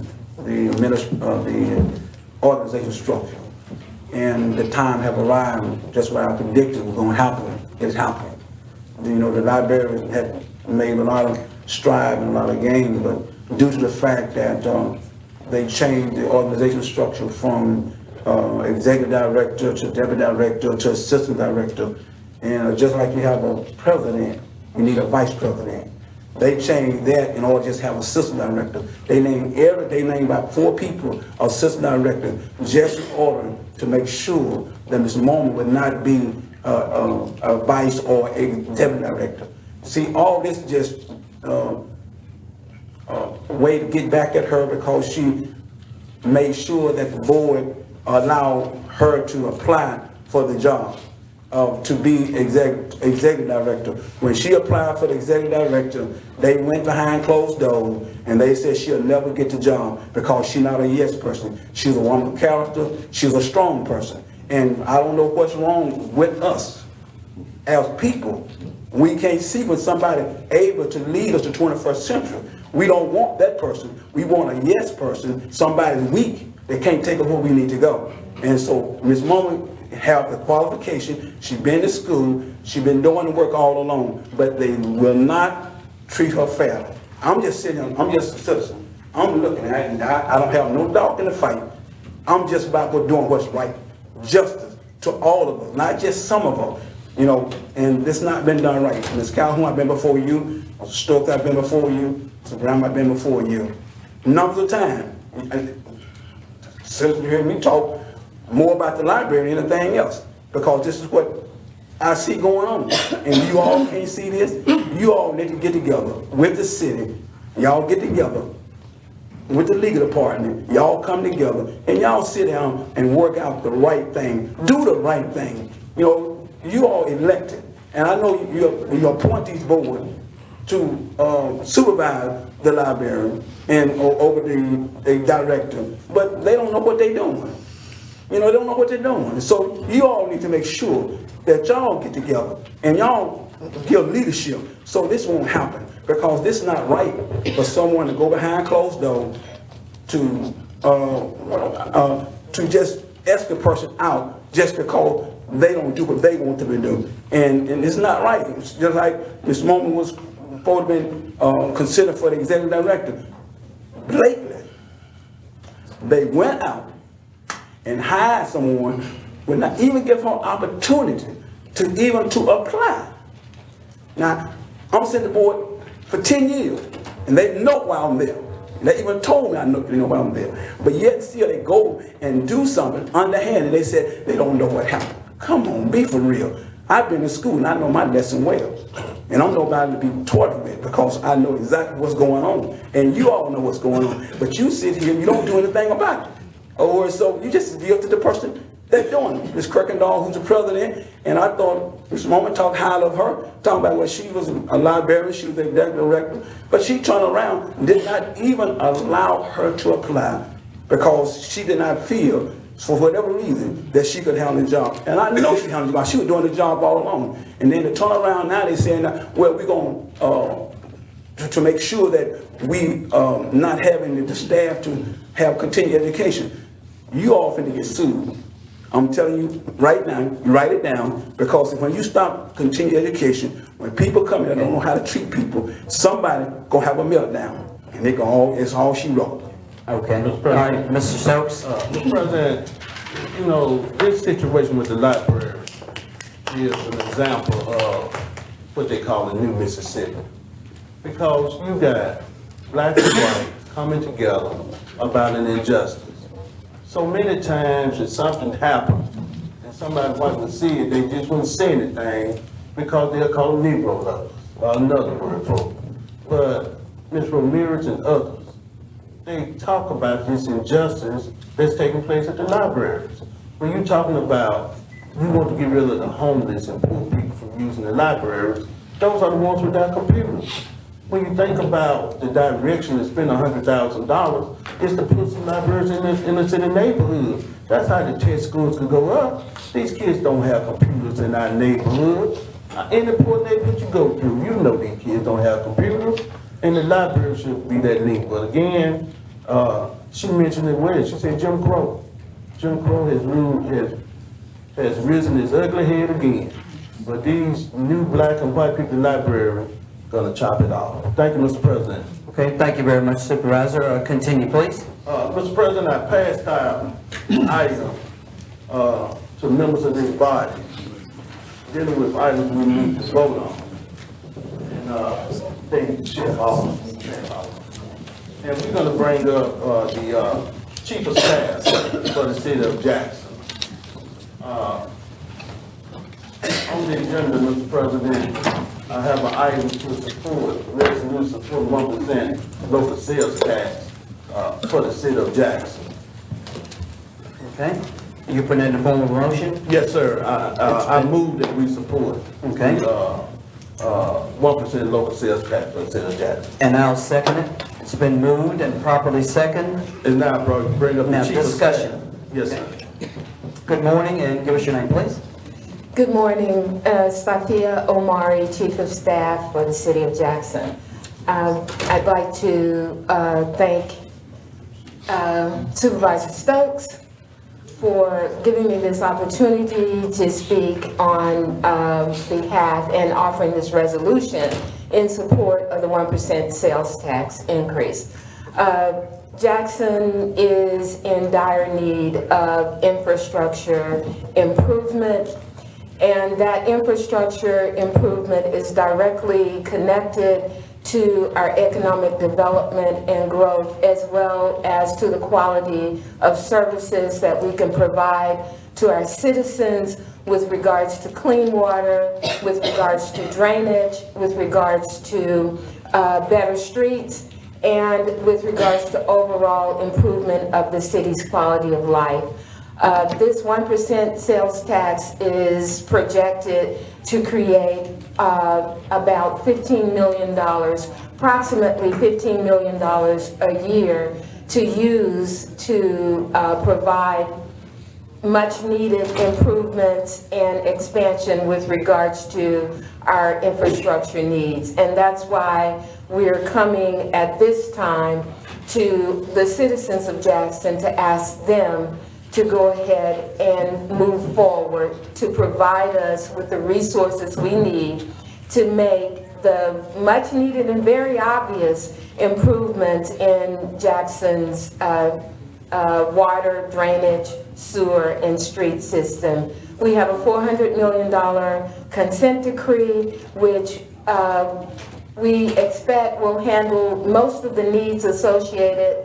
The water rate increase will handle most of the needs associated with the sewer improvements that are required under the consent decree. However, if we don't get the 1% sales tax increase, there will be additional increases needed in the future in water and sewer rates. And that's what we're trying to avoid at this point. And we're actually trying to do something for ourselves, to take the lead here in raising the necessary revenues to make the improvements that the city needs. Dr. O'Mara, before you go any further, we want to thank you and the mayor for your stands, because this has been an issue that's been before the city. Now, we were concerned about the so-called board, and now since Amanda Movement's been there, we have gotten meeting of the mind, so to speak, with the chamber, so that this board, the mayor will have more input with the board and the council members. But without this 1 cent, because currently we're just putting clamps. We're not taking these pipes out the ground. And these clamps is just a Band-Aid on the problem. We're talking about taking these pipes out the ground, replacing these pipes, and we're gonna do some streets.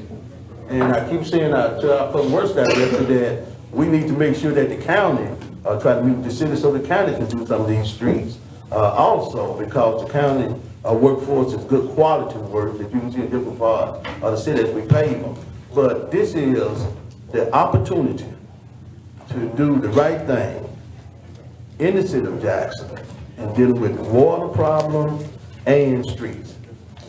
Yes, it is. And these problems, we've gotten estimates that indicate that these problems are going to cost us at least $1 billion in the future, and they're not going to get better if they don't go away. I don't know if you've had the opportunity to see some of the presentations that have been made by the city's engineers, the city's public works department, and Neil Schaefer with regards to the quality of the pipes that where they've had to go in and take out a piece of pipe that was broken. But if you look at it, you could really see that these infrastructure improvements aren't just something we want to do, it's just something that we have to do.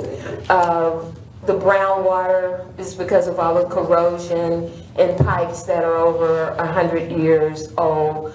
Our sewer plants we violated EPA standards with the way that sewage is dumped into the Pearl River, which is where the consent decree comes from. If you drive Jackson streets, you know what the damage that is happening to cars. And then with drainage, we have citizens whose yards are being eroded away because the drainage system is in need of overhaul. So it's a problem that's been accumulating over the years. The mayor likes to use the expression that we don't want to kick the can any further down the road. Actually, we can't kick the can any further down the road at this point. And so the 1% sales tax is one part of the solution that the mayor is crafting for this problem. Thank you so much. Okay. It's been moved and properly seconded that we support this particular issue. All in favor of? Yes. Opposed to? No. Motion passes. Continue. Mr. President, we have a meeting Tuesday night at 6 o'clock at New Mount Olive Church on Martin Luther King Jr. Drive. We were trying to get the community to come out and rally their support. It was a big hole in the middle of Martin Luther King near Mid Evans Boulevard. Yes. And, you know, that was just a prime example. Business that just opened it. And they came out and they asked us, they can stop it, but we need to get those pipes out. Thank you so much, Dr. Thank you very much. Thank you. Okay, Thank you, Mr. continue, President. please. Mr. President, I got to bring why Dr. Merritt's still here. Rick here, Mr. President. This young man is, he's been we have a resolution, and I gave it to the Chancellor Clerk's office to read, but I moved that we had passed a resolution honoring Rick here. Second. It's been moved and properly second. All those in favor of? Yes. Opposed to? Motion passes. You want to read the resolution? Keenan, if you would do it, just read the resolution for us. Resolution of the Board of Supervisors of Hinds County, Mississippi, honoring Mr. Ricky H. Rick Hill. Whereas Mr. Ricky L. H. Hill lived and breathed public service during his 41 years tenure in the offices of the City of Jackson, serving in various capacities, and whereas Mr. Ricky H. Hill's recent retirement is hereby recognized in Hinds County, where his capable service to the citizens of Hinds County was appreciated as well. And whereas Mr. Hill was born on December 28, 1947 in Calhoun City, Mississippi, and he serves as a deacon and Sunday school superintendent and finance committee chairman at Daniel Memorial Baptist Church. And whereas Mr. Hill initiated the city's participation in the Certificate of Achievement for Excellence in Financial Reporting administered by the Government Finance Officers Association with the city, receiving this award every year since 1982. And whereas Mr. Hill was an integral part of bond issues and city budgets throughout the years, therefore be it resolved that the Board of Supervisors of Hinds County, Mississippi hereby honors Mr. Ricky H. Rick Hill for his outstanding 41 years of service to the citizens of City of Jackson and Hinds County. Okay, thank you very much. Let's give it a hand. Mr. Hill, if you would, just give us a word and welcome and good morning. Good morning. I want to say to Mr. Stokes and the Board of Supervisors, thank you very much for this recognition. I served my entire working career in government with the City of Jackson. I have worked a lot here with the county in my role as finance in the finance arena. I've worked a lot over here at the county and had great relationships. We have to work together. The city and the county just has to work together in getting our job done. We serve, in the City of Jackson, we serve dual citizens, both county and city. But thank you so much. It's been a pleasure and an honor for serving the citizens of Jackson and Hinds County. I've got a passion for that. My motto is, the citizen comes first. Whatever we got to do, we need to solve their problem and help them. So thank you very much for this honor, and look forward to seeing down the road in my retirement. Thank you very much. Thank you. We really appreciate it. Mr. President, I think Dr. Merrill. I would just like to say a few words on behalf of Mayor Lumumba and the city. Mr. Hill has been very instrumental in our first 6 months going as smoothly as it did within the city. You couldn't find a better employee anywhere. You couldn't find a man with more knowledge anywhere. And we just want to say that we really, if we could have kept him, we would have. But he told us it was time. But we just want him to know how much we really appreciate the kind of public servant that he has shown himself to be in his employment with the City of Jackson. Thank you, Mr. Hill. Again, thank you very much. Mr. Hill, on behalf of the entire county and the City of Jackson, we'd like to present you with this award. You are the only person besides our county that I have met, has the breast, brain, and mouth that I have ever met. He's always just messing. But if you go over and look for something, he said, it's right there. He just knows He has never let us down, and Ms. Brooks, I know 15 years in, Ms. Brooks, your word is there. So on behalf of the entire city of Jackson and the county, we'd like to say thank you, and please enjoy yourself. And by the way, you're too young to be retired, but we're gonna adhere to your word. Thank you very much. Thank you. Supervisor Stokes, continue, Thank please. you, Mr. President. Mr. President, the last time, we're gonna need legal to help us with this item. We got the state of Mississippi to donate some property, to the county. And it's off of, China White Lane. And this property runs off Power Road Drive. Because of crack cocaine and drug problem that was in the city, China White Lane is 100% empty, overgrown, and the state of Mississippi saw that we could do something positive. Power Road Drive is named after Mr. Power Middle School, historic people, and it's 80% empty. We had a church, Wings of Faith, who had an opportunity to build a church, and we encouraged them to build it on Johnny White Lane in an effort to bring back that community. We think if we put a church in there first, then the growth would start and come. So we want to make sure that with this property, we donate to Wings of Faith Church, that there'll be a reverter clause, that if it's not built in 2 years or 3 years, it'll come back to the county. But this was state property, that they saw a vision, and we thank them for it. So I so move, Mr. President, that we donate the church, the county property to Wings of Faith Church, located on Johnny White Line. It's been moved. Is there a second? It's been moved and properly second. Discussion, Supervisor Greer. Peter, is this something that we can do? Yes, sir. Mississippi Code annotated section 19-7-3, subsection 3, talks about when a board of supervisors determines that a piece of property is surplus property, it can sell, lease, or otherwise convey. And otherwise, it can donate under certain circumstances. A church is one of those limited circumstances. It has to be a social organization, church, etc.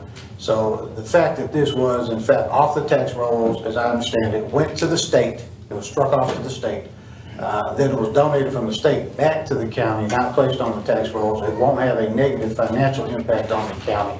And it is indeed legal to, as long as you declare the surplus property first, you then can donate it. Supervisor Stokes is correct on the reverter clause. That was a lesson that he and I learned across the street at the city. I think it is important to put the reverter clause in there so that if the purpose is not as intended, the property does come back without necessity of further action. Okay.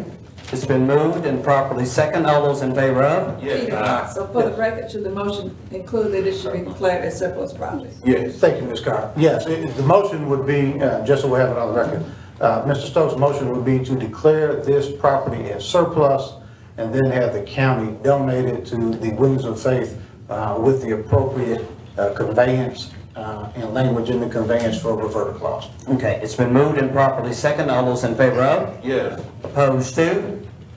Motion passes. Mr. President, my next issue is similar to that. The Secretary of State helped us get some property in front of Linear High School that was abandoned, overgrown, and our Public Works Department came and with our park money, we were able to build a walking trail to take something ugly and to pull in front of a school and make something beautiful and good. So what I want to do, and we thank Mr. Freeman for building a nice walking trail, is that we named this walking trail for Mr. L.B. Butler, who was the former principal at Linear High School, and I so move. And I second. It's been moved and properly second. All those in favor of? Yeah. Opposed to? Motion passes. Okay, continue, please. Mr. President, the next resolution is supporting Dr. Martin Luther King Jr. holiday. We won't meet again before the national holiday and all the activities. I will give all members a copy of the schedule that Hinds County participating in, and you are formally invited to participate in the parade and the awards dinner. I want to make sure we formally invite you. We'll try to get you a letter in there, but we don't want you to think that you're not formally invited. We have bands, again, coming from all over the United States. We have Mississippi Valley coming for the first time in the history of the parade and the awards dinner. They're gonna honor the mayor of the city of Jackson, Mayor of the movement as the man of the year, and the woman of the year, young, I have to try to think of it. She works with 97.7 radio station. No, she's at the young people say, Cherie. Tampa Street. Yeah, Tampa Cherie. Okay. Young people know. So, again, everything is absolutely free, and we just hope that you'll come. Tampa Cherie. Thank you, Mr. President. I so moved. It's been moved, and I'll second it. It's been moved and properly second. All those in favor of? Yes. Opposed to? Motion passes. All right, Mr. continue. President, the towers issue, we had a gentleman that was coming, the weather stopped him from St. Louis. He was gonna deal with the issue of the towers in terms of a program that they have, where we might can generate some money, because of the towers. I think they would, Hattiesburg is using the program, and I don't want to say exactly how it'll work out with hold this item to the next meeting, let him explain, how we can possibly use our towers to generate some money. So I hold item number one. And the last item, Mr. President, is the residency requirement, and I asked the county administrator, and she stated that we have a residency requirement for the employees work for the Board of Supervisors. But elected officials, there's no residency requirement. And I just want to read these numbers. The national rate, the unemployment rate, is 7%. The Mississippi rate is 8.3%. In Hinds County, it's 7.6%. So we're slowly about to have a higher rate than the state of Mississippi. We're already over the national rate. We must generate jobs. And we must also make sure that if a person wants to work for Hinds County, they need to live in Hinds County. If a person wants to work for the state of Mississippi, they should live in Mississippi. If a person wants to work for the city of Jackson, they should live in the city. And the only way we're going to be able to reduce the unemployment rate in this county is make sure that people who have these county jobs live in this county. So again, with the state law that creates this avenue where elected officials can hire anyone they want, sometimes you call that unfunded mandate, because if state law is dictating this and they mandating this, they're not funding these positions. So we might need to look, Mr. Simon, at the possibility of going to court and let's find out if you mandate this or not. But we need to fight to make sure that people in Hinds County live in Hinds County and work for Hinds County. Thank you, Mr. President. Thank you very much, Supervisor Stokes. And we'll now go to Mrs. Carmen Davis. Thank you, sir. First item under County Administrator pertains to unclaimed bodies. There are 3 unclaimed bodies for your consideration. It's been moved. Is there a second? Second. It's been moved and properly second. All those in favor of? Yes. Opposed to? Motion passes. Thank you. And connected to that subject matter, I just want to mention to Supervisor Stokes and board members the issue regarding cemeteries and bodies and how they're buried. We hope to have a report or preliminary report to you next week. And could I ask you this, Ms. Davis? Some of these cemeteries are in such awful condition. No fence on some of them, some of them had a bridge. When the very people bridge. Repairs, and the bricks are, because of weather, they wash them away. And especially in West Jackson, there's some concern about exposing of bodies. You know, and look like, if we're over the cemetery like the lady from Jackson State came and stated, look like well they put some fence. Right, and that's what we're looking into. We did find and verify that statute saying that the Board of Supervisors do have the discretion, or does have the discretion to maintain and manage cemeteries that are over 100 years. So there is a type of cemeteries and how long they've been in existence. So we're working on that, and so we're gonna bring more information to you. Thank you so much. Thank you, Mr. President. Okay, thank you. The next item on the agenda, we do not have any items under personnel today. So that brings us to Mr. Blake Wallace, the Executive Director of the Hinds County Economic Development Board.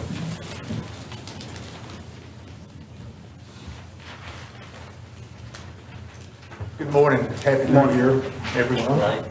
I just have one item on the agenda today, and it's a reimbursement for $305 to Wagner IMS for site planning services at Sonny McDonald Industrial Park.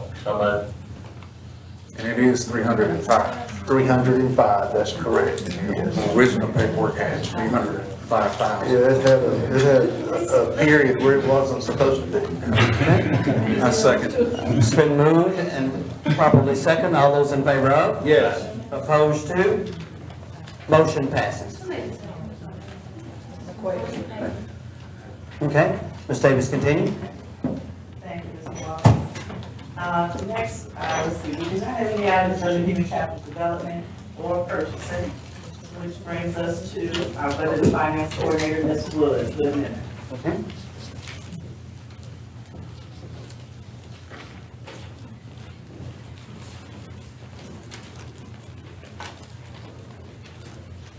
Good morning, President Graham and members of the board. Today, I request the approval of amendments for January 6th.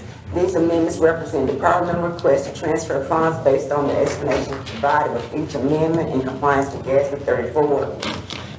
And amendments for the second quarter allocation for the tax collector, tax assessor, and sheriff's department, as well as any balances from the remaining first quarter. Additionally, there are 3 amendments that will affect the general fund's unappropriated surplus. These amendments total $32,787.43. These amendments were approved at the December 16th Board of Supervisors meeting, and they are as follows. The juvenile detention centers, basketball court restoration, $22,000. Chancery court, the staff attorney salary increase for $9,250. And under the circuit court, the jail assessment related to the grand jury, $1,537.43. Okay, what's the pleasure of the board? So moved. It's been moved. Is there a second? It's been moved and properly second. All those in favor? Mr. President. Question from Supervisor Stokes. Ms. Woods, these changes in the budget, and we getting this money from the fund balance, basically. Yes, sir. What would that leave the fund balance? It leaves us at this time $2,348,288. And out that 2 million plus, is that money somewhat allocated? Yes, sir. We basically have it allocated to the various expenses and anticipated expenses of the jail. This is my concern, and I received a letter from Supervisor Graham concerning the jail. And I have not had a chance yet to reach Supervisor Grill that I got it today. 2 things. Number one, you got to, Ms. Woods, keep us informed, because sometimes we can vote and not know that we get more and more in the red. And you got to let us know way before we commit, where the money is, how we looking. And the second thing, all over the country, and Supervisor Graham, and the new push is that if we have nonviolent offenders, that we need to get them out of jail and put some ankle bracelets on them. That way we won't have to feed, medical, and all of that. So I'm hoping with your letter that you wrote, that we can look at the other alternatives, because the jail is just, it's eating us up, and some of the people, and I hope in closed session we have a gentleman that I want to bring in there to speak to us, who just got out, and a lot of people, like we're saying, they innocent, but they poor people who can afford to burn out. And this man sat in jail for the longest, went to trial, they found him innocent, he's out. So, all nonviolent offenders, I hope we can look at some other kind of method besides incarceration. And let's try to reduce how much money we spend on the jail, because I think you just mentioned, what is 2 million? Yes, sir. And that's gonna include what? Basically, we have inmate housing as one of the issues, as well as various renovations and so forth. Now, in closed session today, I thought I saw Mr. Jenkins. Are we not gonna hear about the today here. Are we not gonna hear, are we gonna hear about the jail today in closed session? It's whatever the pleasure of the board is, and then whether or not we can actually bring him into executive or a session, or we have to do it in open here.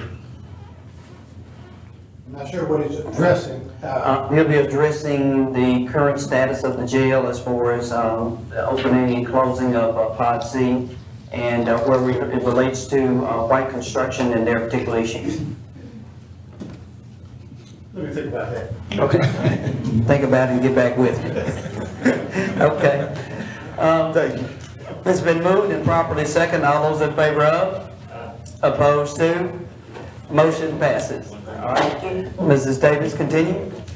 Yes. There were no emergency purchases. There is one minute insertion, however, no action required by the board. And also, Mr. Bryant has one item. One item to present to you regarding information and status of some services provided by AMR. Okay. All right.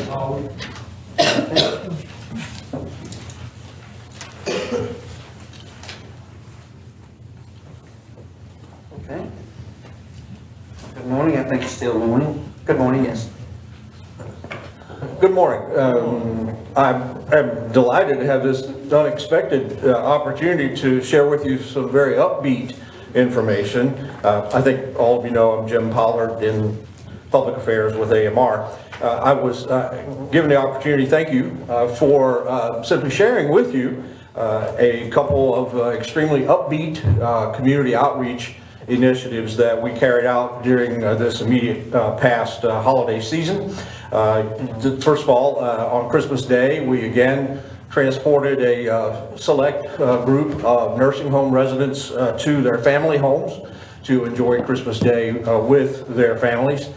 This year we had 9 participants from area nursing homes, 5 of those nursing homes in Hinds County. And we have provided this service as a goodwill project for, this is the 22nd year. We look forward to it every year. It is a joy to be able to give back to the community in this respect. We don't charge anyone at all, Medicare, Medicaid, anyone at all for those transports to and from the family home. We know that the service contributes to the Christmas joy of the participating families and facilities.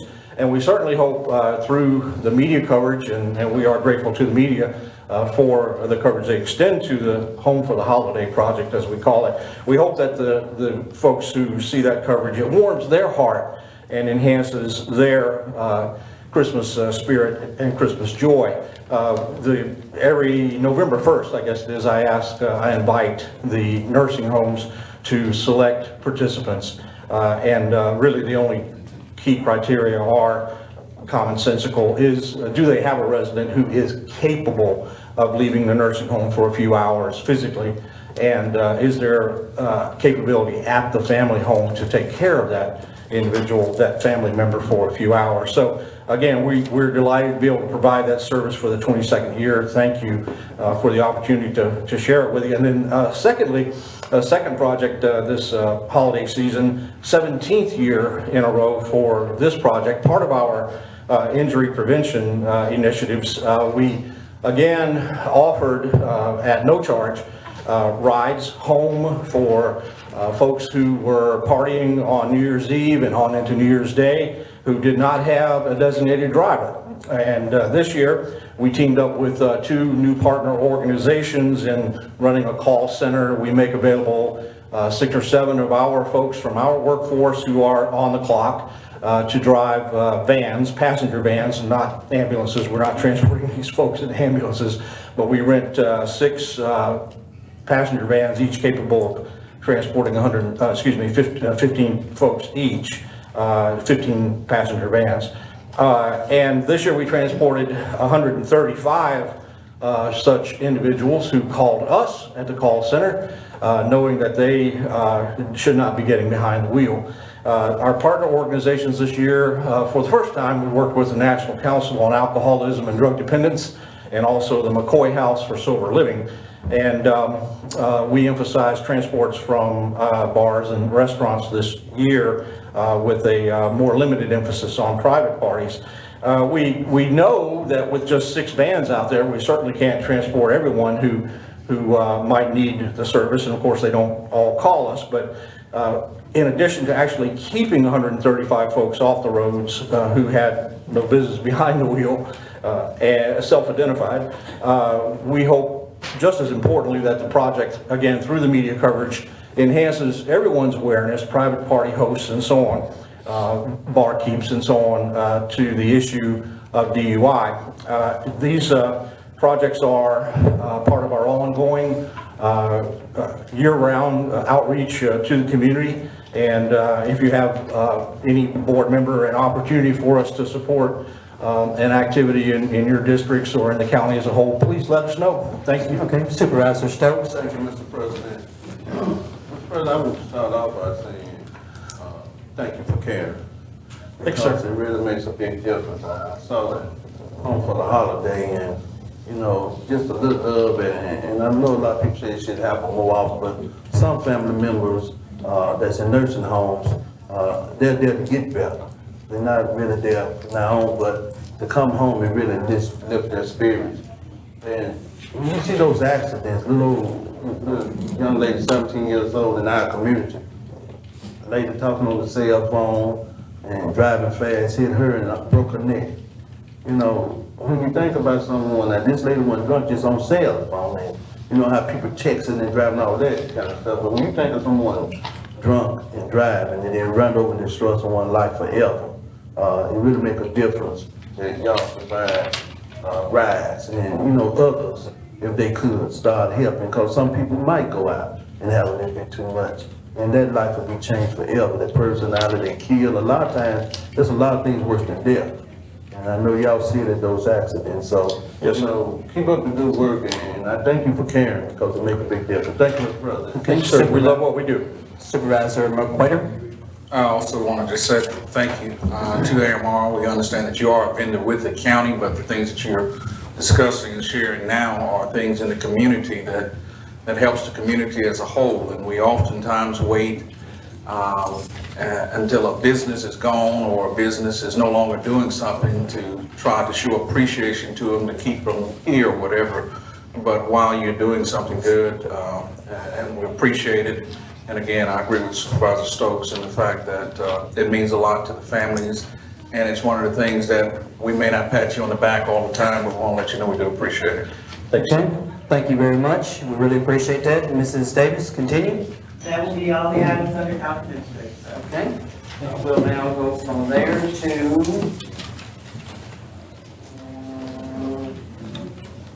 Board Attorney, Peter.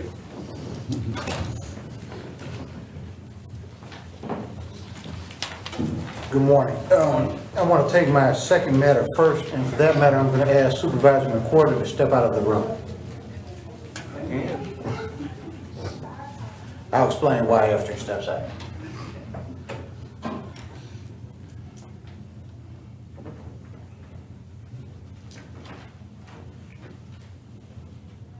Okay, continue. Thank you. The second matter is the AOC Youth Court Support Fund. This is a grant that's awarded by the state to the youth court center. Part of that grant pays for an attorney to assist Judge Skinner when Judge Skinner is not available. That particular attorney is the daughter of Supervisor McQuarter. I have researched this issue because she was a pre-existing employee of the county. It is appropriate for her to maintain her employment with the county. When I say employment, she's really a contractor under this grant. It's appropriate for that to stay as long as it's disclosed to the board and the board votes to allow her to stay. There is an attorney general opinion and an ethics opinion directly on point where a supervisor was elected and his son was a deputy sheriff. The test is whether the child is in fact independent of the elected official. In this case, Supervisor McQuarter's daughter is in fact married to another attorney, and that attorney works for the Social Security Administration. They met in law school, married shortly thereafter. They in fact have a baby together, and they are financially independent from Supervisor McQuarter. It would be my recommendation that you allow, her name is Nikisha Watkins, maiden name McQuarter, to continue her employment, I shouldn't say employment, her relationship with the youth court pursuant to this grant. Again, there's nothing unethical or improper. It's been moved and properly second. All those in favor of? Supervisor Stokes? Peter, Yes, sir. just for, make sure all eyes and our T's are crossed. Yes, sir. Check with the people at ethics, cause I'm their class and they come with all of that, just saying, and give them something right. Yeah, yes, sir. Come back later and say, look, we got another, that y'all said, well, no problem. I will gladly do that. I think that's a good idea. And I will say, as you were speaking, Supervisor Stokes, if that grant has to be resubmitted during the time that Supervisor McQuarter is president, we're gonna have to have the vice president sign that out of the abundance of caution. And I don't know when that grant's up, but just thinking forward as you are, Supervisor Stokes, we'll do something. All in favor of? Yes. Opposed to? Motion passes. Somebody asked Supervisor McQuarter to come back in. Okay. What's the amount of that grant? What's the amount of that grant? It's just under 60,000. Okay. Continue, Peter. Okay. The next matter we have on here, and again, I'm skipping around a little bit, but bear with me. The next matter is agreement between the Hinds County Board of Supervisors and the Mississippi Association of Sheriffs and Police. And the reason I'm going to that matter next is it also has to do with youth court.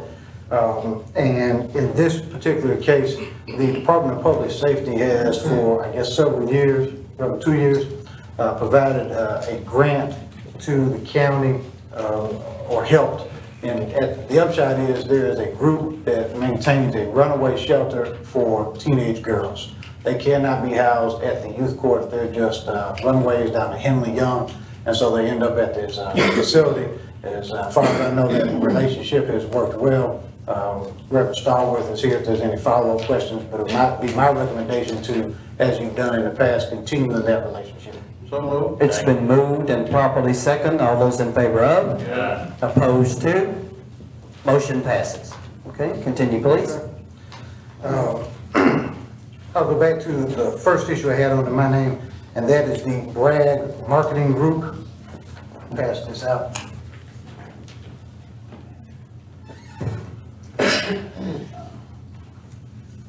The Bragg Marketing Group has submitted a proposal to do marketing on behalf of Hinds County. And the details of what they would do to market on behalf of Hinds County are included in the proposal that I passed out. And they're asking for that matter to be approved for $25,000 to do marketing services that are included in that proposal. So moved. It's been moved. Is there a second? I'll second. It's been moved and properly second. Discussion, Ms. Calhoun? Yes, sir. Attorney, I was thinking that this contract proposal was not accepted by the board. I don't know. I was thinking it was not accepted due to a number of reasons. And could we discuss this particular item in executive session prior to approving unemployment grants? Yes, Supervisor Calhoun. Now, again, if it was presented before my time, I wouldn't know, and I would defer to you, Supervisor. If there is something that gives rise to discussion, I don't see any reason we couldn't discuss it in executive session. Certainly any vote would have to be public on it, but if there's something that may pertain to, and I don't know what you know, Supervisor, some litigation or creating some litigation, we can discuss that in executive session. Supervisor Greer? I was just wondering if this is an item that we could table so that we could discuss it further and take a look at it, and Peter give you a chance to look at it in depth. Because we are taking a hard look at all of our contracts right now. We don't want any duplicate services, especially in the area market. Okay. So what's the pleasure of the board, that we table it or take it up in executive session? You want to take it up in executive session, Peter, and we discuss it there?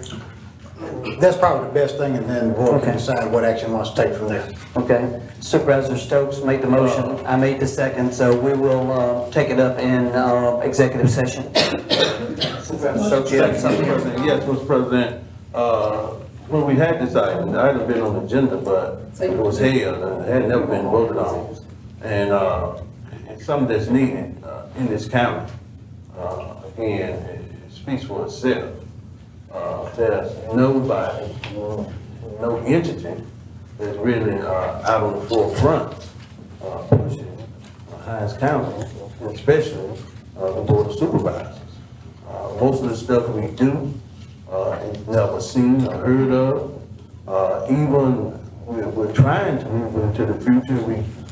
We can see the streams at the board meetings, but when we go to the city, they're on China 18. You know, we got to move this body to the 21st and really 22nd century. And we got to start dealing with some people who can talk and write the concerns of the majority of this county, who are black people. Thank you, Mr. President. Okay, thank you very much, Supervisor Stokes. Peter, continue. Next matter is renewal of the C-Spire contract. The county has a contract with C-Spire to provide cellular service to various employees of the county. That contract is expiring sometime in the next week or 10 days, Mr. Bryan, if I'm correct. January 13th. There's a proposed 2-year extension. I am recommending this, and let me tell you why. The contract that the county uses is already with C-Spire, and the basis for that contract is a master contract that was negotiated between C-Spire and the state of Mississippi. All we are is piggybacking on the state's contract between the state ITS department and C-Spire. That's what the county has done in the past.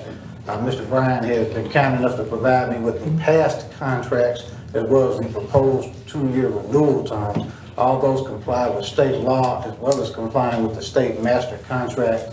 And so under that circumstances, seems like this is a logical extension of what the county has been doing. I know the county's taking a hard look at contracts, but we do have the comfort that this comes from, again, a state negotiated agreement as well. Okay, what's the pleasure of the board? So moved. It's been moved. Is there a second? I'll second. It's been moved and properly second. All those in favor of? Yes. Opposed to? Motion passes. Continue, We please. do have a clause that we need to get out of this contract. Yes, sir. All right, continue. Absolutely. There's a 30-day out clause in there, Supervisor Stokes. I have 2 more matters. One needs to be taken up in executive session. Mr. Lawson Hester, who is your one of your insurance counsel, your primary insurance counsel, is here to speak to a particular piece of litigation in which he has some recommendations. We need to take that up. The other matter is, and I want to put this on the board's radar, and I will bring it up specifically at the next meeting. We have a group that wants to lease a park, and the county's park policy for leasing was last revised in 1991. I would suggest that we continue allowing usage of the parks, but that we revise the lease agreement, that's what the term the county used, but we revise the agreement by which folks use the park. I mean, I think we need to continue to let the public do it, but we also need to update it some. There've been a couple of changes in the law in 22 years. And I just wanted to put it on the radar. Okay. Go ahead. So Peter, are you gonna draft some wording along? Already on it. Yes, sir. Okay, what about, in that, will you be including, not just parks, but other public facilities? Like, I know that I've had some requests to use the grounds at the Raymond Courthouse. I wonder if something like that ought to fall. We can certainly draft, it's just as easy in that document that I'm revising, that we can use it for grounds at the Raymond Courthouse or other things like that, so that when any of you as supervisors have somebody within your district who wants to use one of the facilities, you would just have them execute this agreement. Okay. President, Okay. thank you. Peter and Ms. Davis, I was looking through some of my old minutes, and we had some phone numbers for supervisors and other elected officials. And in District 5, they had rural transportation and all of that. Now, that's not under us. So I'm saying, why would that be under District 5? I think the same thing with District 2, they got rural transportation and all these numbers, and it's under us, but it's not under our authority and supervision, and I want to make sure that Peter Legal, take a look at these, who are the rural transportation people? Where did you get that information? I bring a copy, It's our in number. the employee directory. Right. But the rural transportation is done by Hinds County Human Resources. With the Department of Transportation. I can give you information on that, my husband is going to.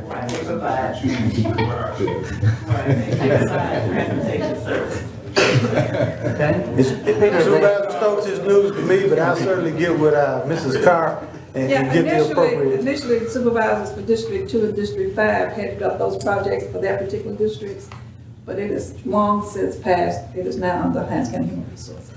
And I'm Okay. happy to arrange a meeting with my husband and his staff to give you some additional information. Okay, thank you. All right, Peter, the last thing that I might have one particular issue. Yes, sir. Are you still working toward the request or the legal, I guess whether or not it would be legal for us to go onto private property to demolish those particular homes? Yes, sir, we are looking at, that's gonna be one of our, Policy. yes, sir, that is going to be a priority now that we've kind of submitted the board some memos and identified things. That is a priority to get you a policy and a working procedure before this board, before spring cleanup season starts. Okay. Get it presented and passed. Okay. Thank All you, right. Mr. President. All right, continue, please. That's all I have at this time. All right, we will now go to Mr. Carl Willis.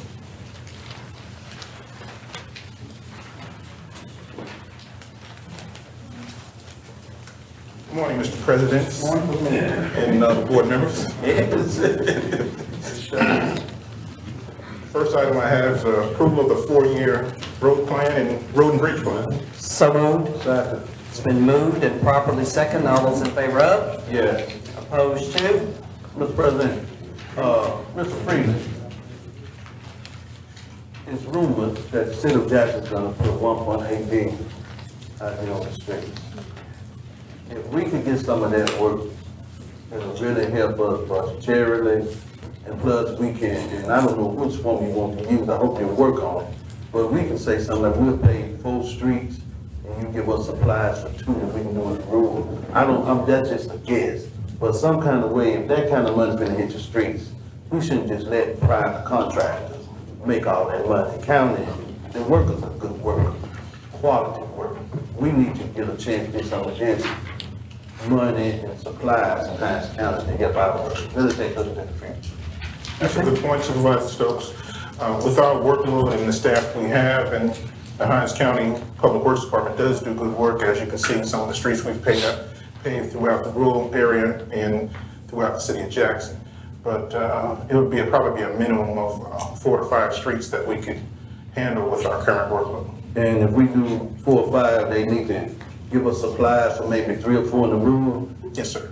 Okay. Well, we'll let you work with, I saw Mr. Williams work with the city. I've actually initiated that about 2 months ago, and I did see him while he was here, so I mentioned to him that we could set up a follow-up meeting to see if we can move that forward. Thank you, sir. Do you need me to give you the names of the street in the county with? We'll work on that offline. Motion passes. Continue with your next item. Next item is approval to submit the congressional appropriations request. It's been moved. Is there a second? Second. It's been moved and properly second. All those What's all included in that, Mr. Freeman? I can give you a copy, I put it in your packet, but some of the items we have, Byron Clinton Corridor, additionally, the Byron Clinton Corridor Waste Infrastructure Planning and Design, Public Works Facility Building, Stormwater Channel Improvements, Road Sign Creating Machine, GIS System, and the Rosemary Road Bridge and Relief Bridge. What about the bridge repair equipment? No, you said that we had some equipment, we had the expertise with bridge people, that we could repair some of our bridges that we're now bidding out. Basically, I talked to state aid some months ago about that, and bridges that our current staff repairs is more of on the basis of wooden bridges. So state aid funds repair and replacement with concrete bridges. We don't have the expertise to work with that at this time. We only can do wood. Right. Thank you, Mr. President. Okay. These are just a request, correct? This is your list of requests? Right. And I passed it on to your subcommittee. Okay. All those in favor of? Opposed to? No. Motion passes. Okay. Thank you, sir. All right, now we'll go to the Chancery Clerk, Sadie Jean Carr.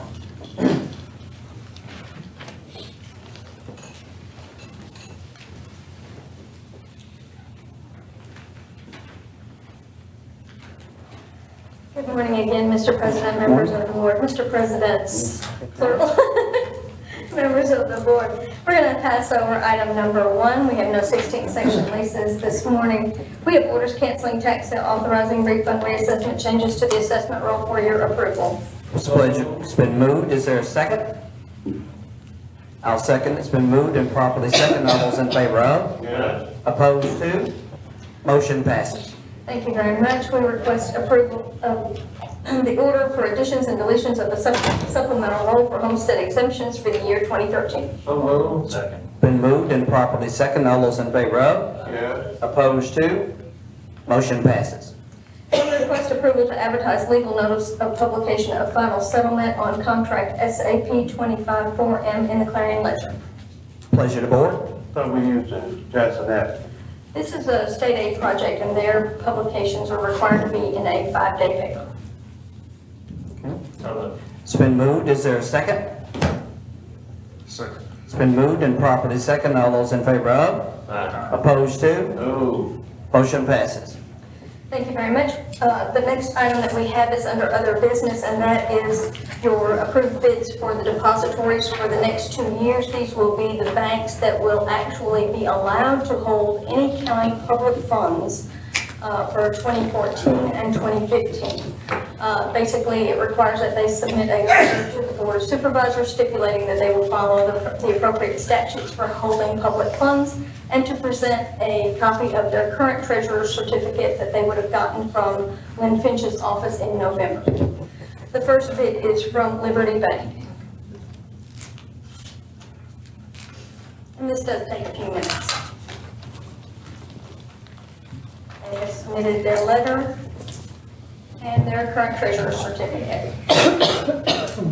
The next bid is from Merchants and Planners Bank. This is out of Raymond, Mississippi. They have submitted their letter and their current treasurer's certificate. The next bid is from Bancorp South.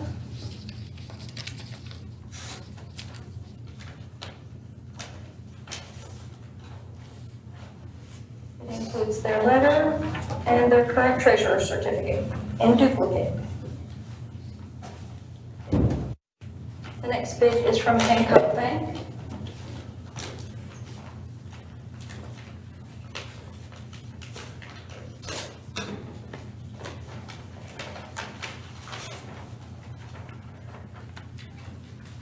We have their letter,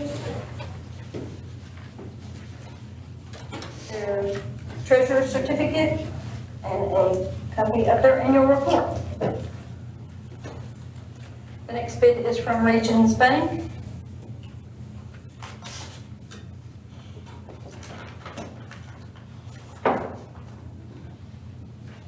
We have their letter and their current treasurer's certificate.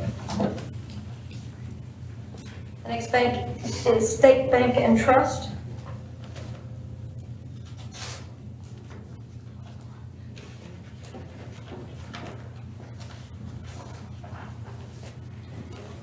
Letter and current treasurer's certificate.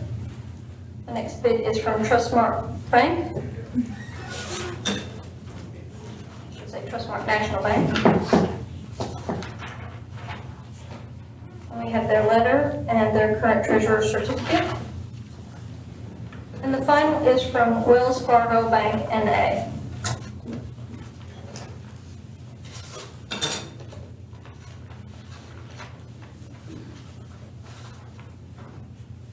We have a copy of their letter and their current treasurer's certificate.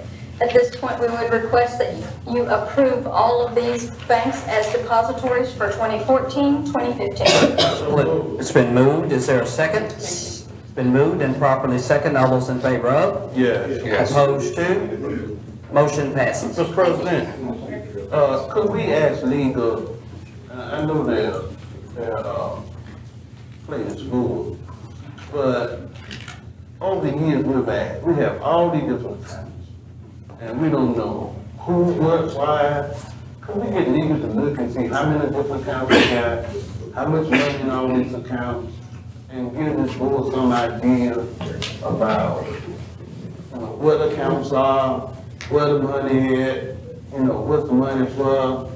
It just seems like there should be some understanding on this board. And I know we asked Ms. Wheeler about the money. Why so many people need so many different accounts? I can't understand. It makes no sense. So could we ask legal to look into that, please, Mr. President? That's fine.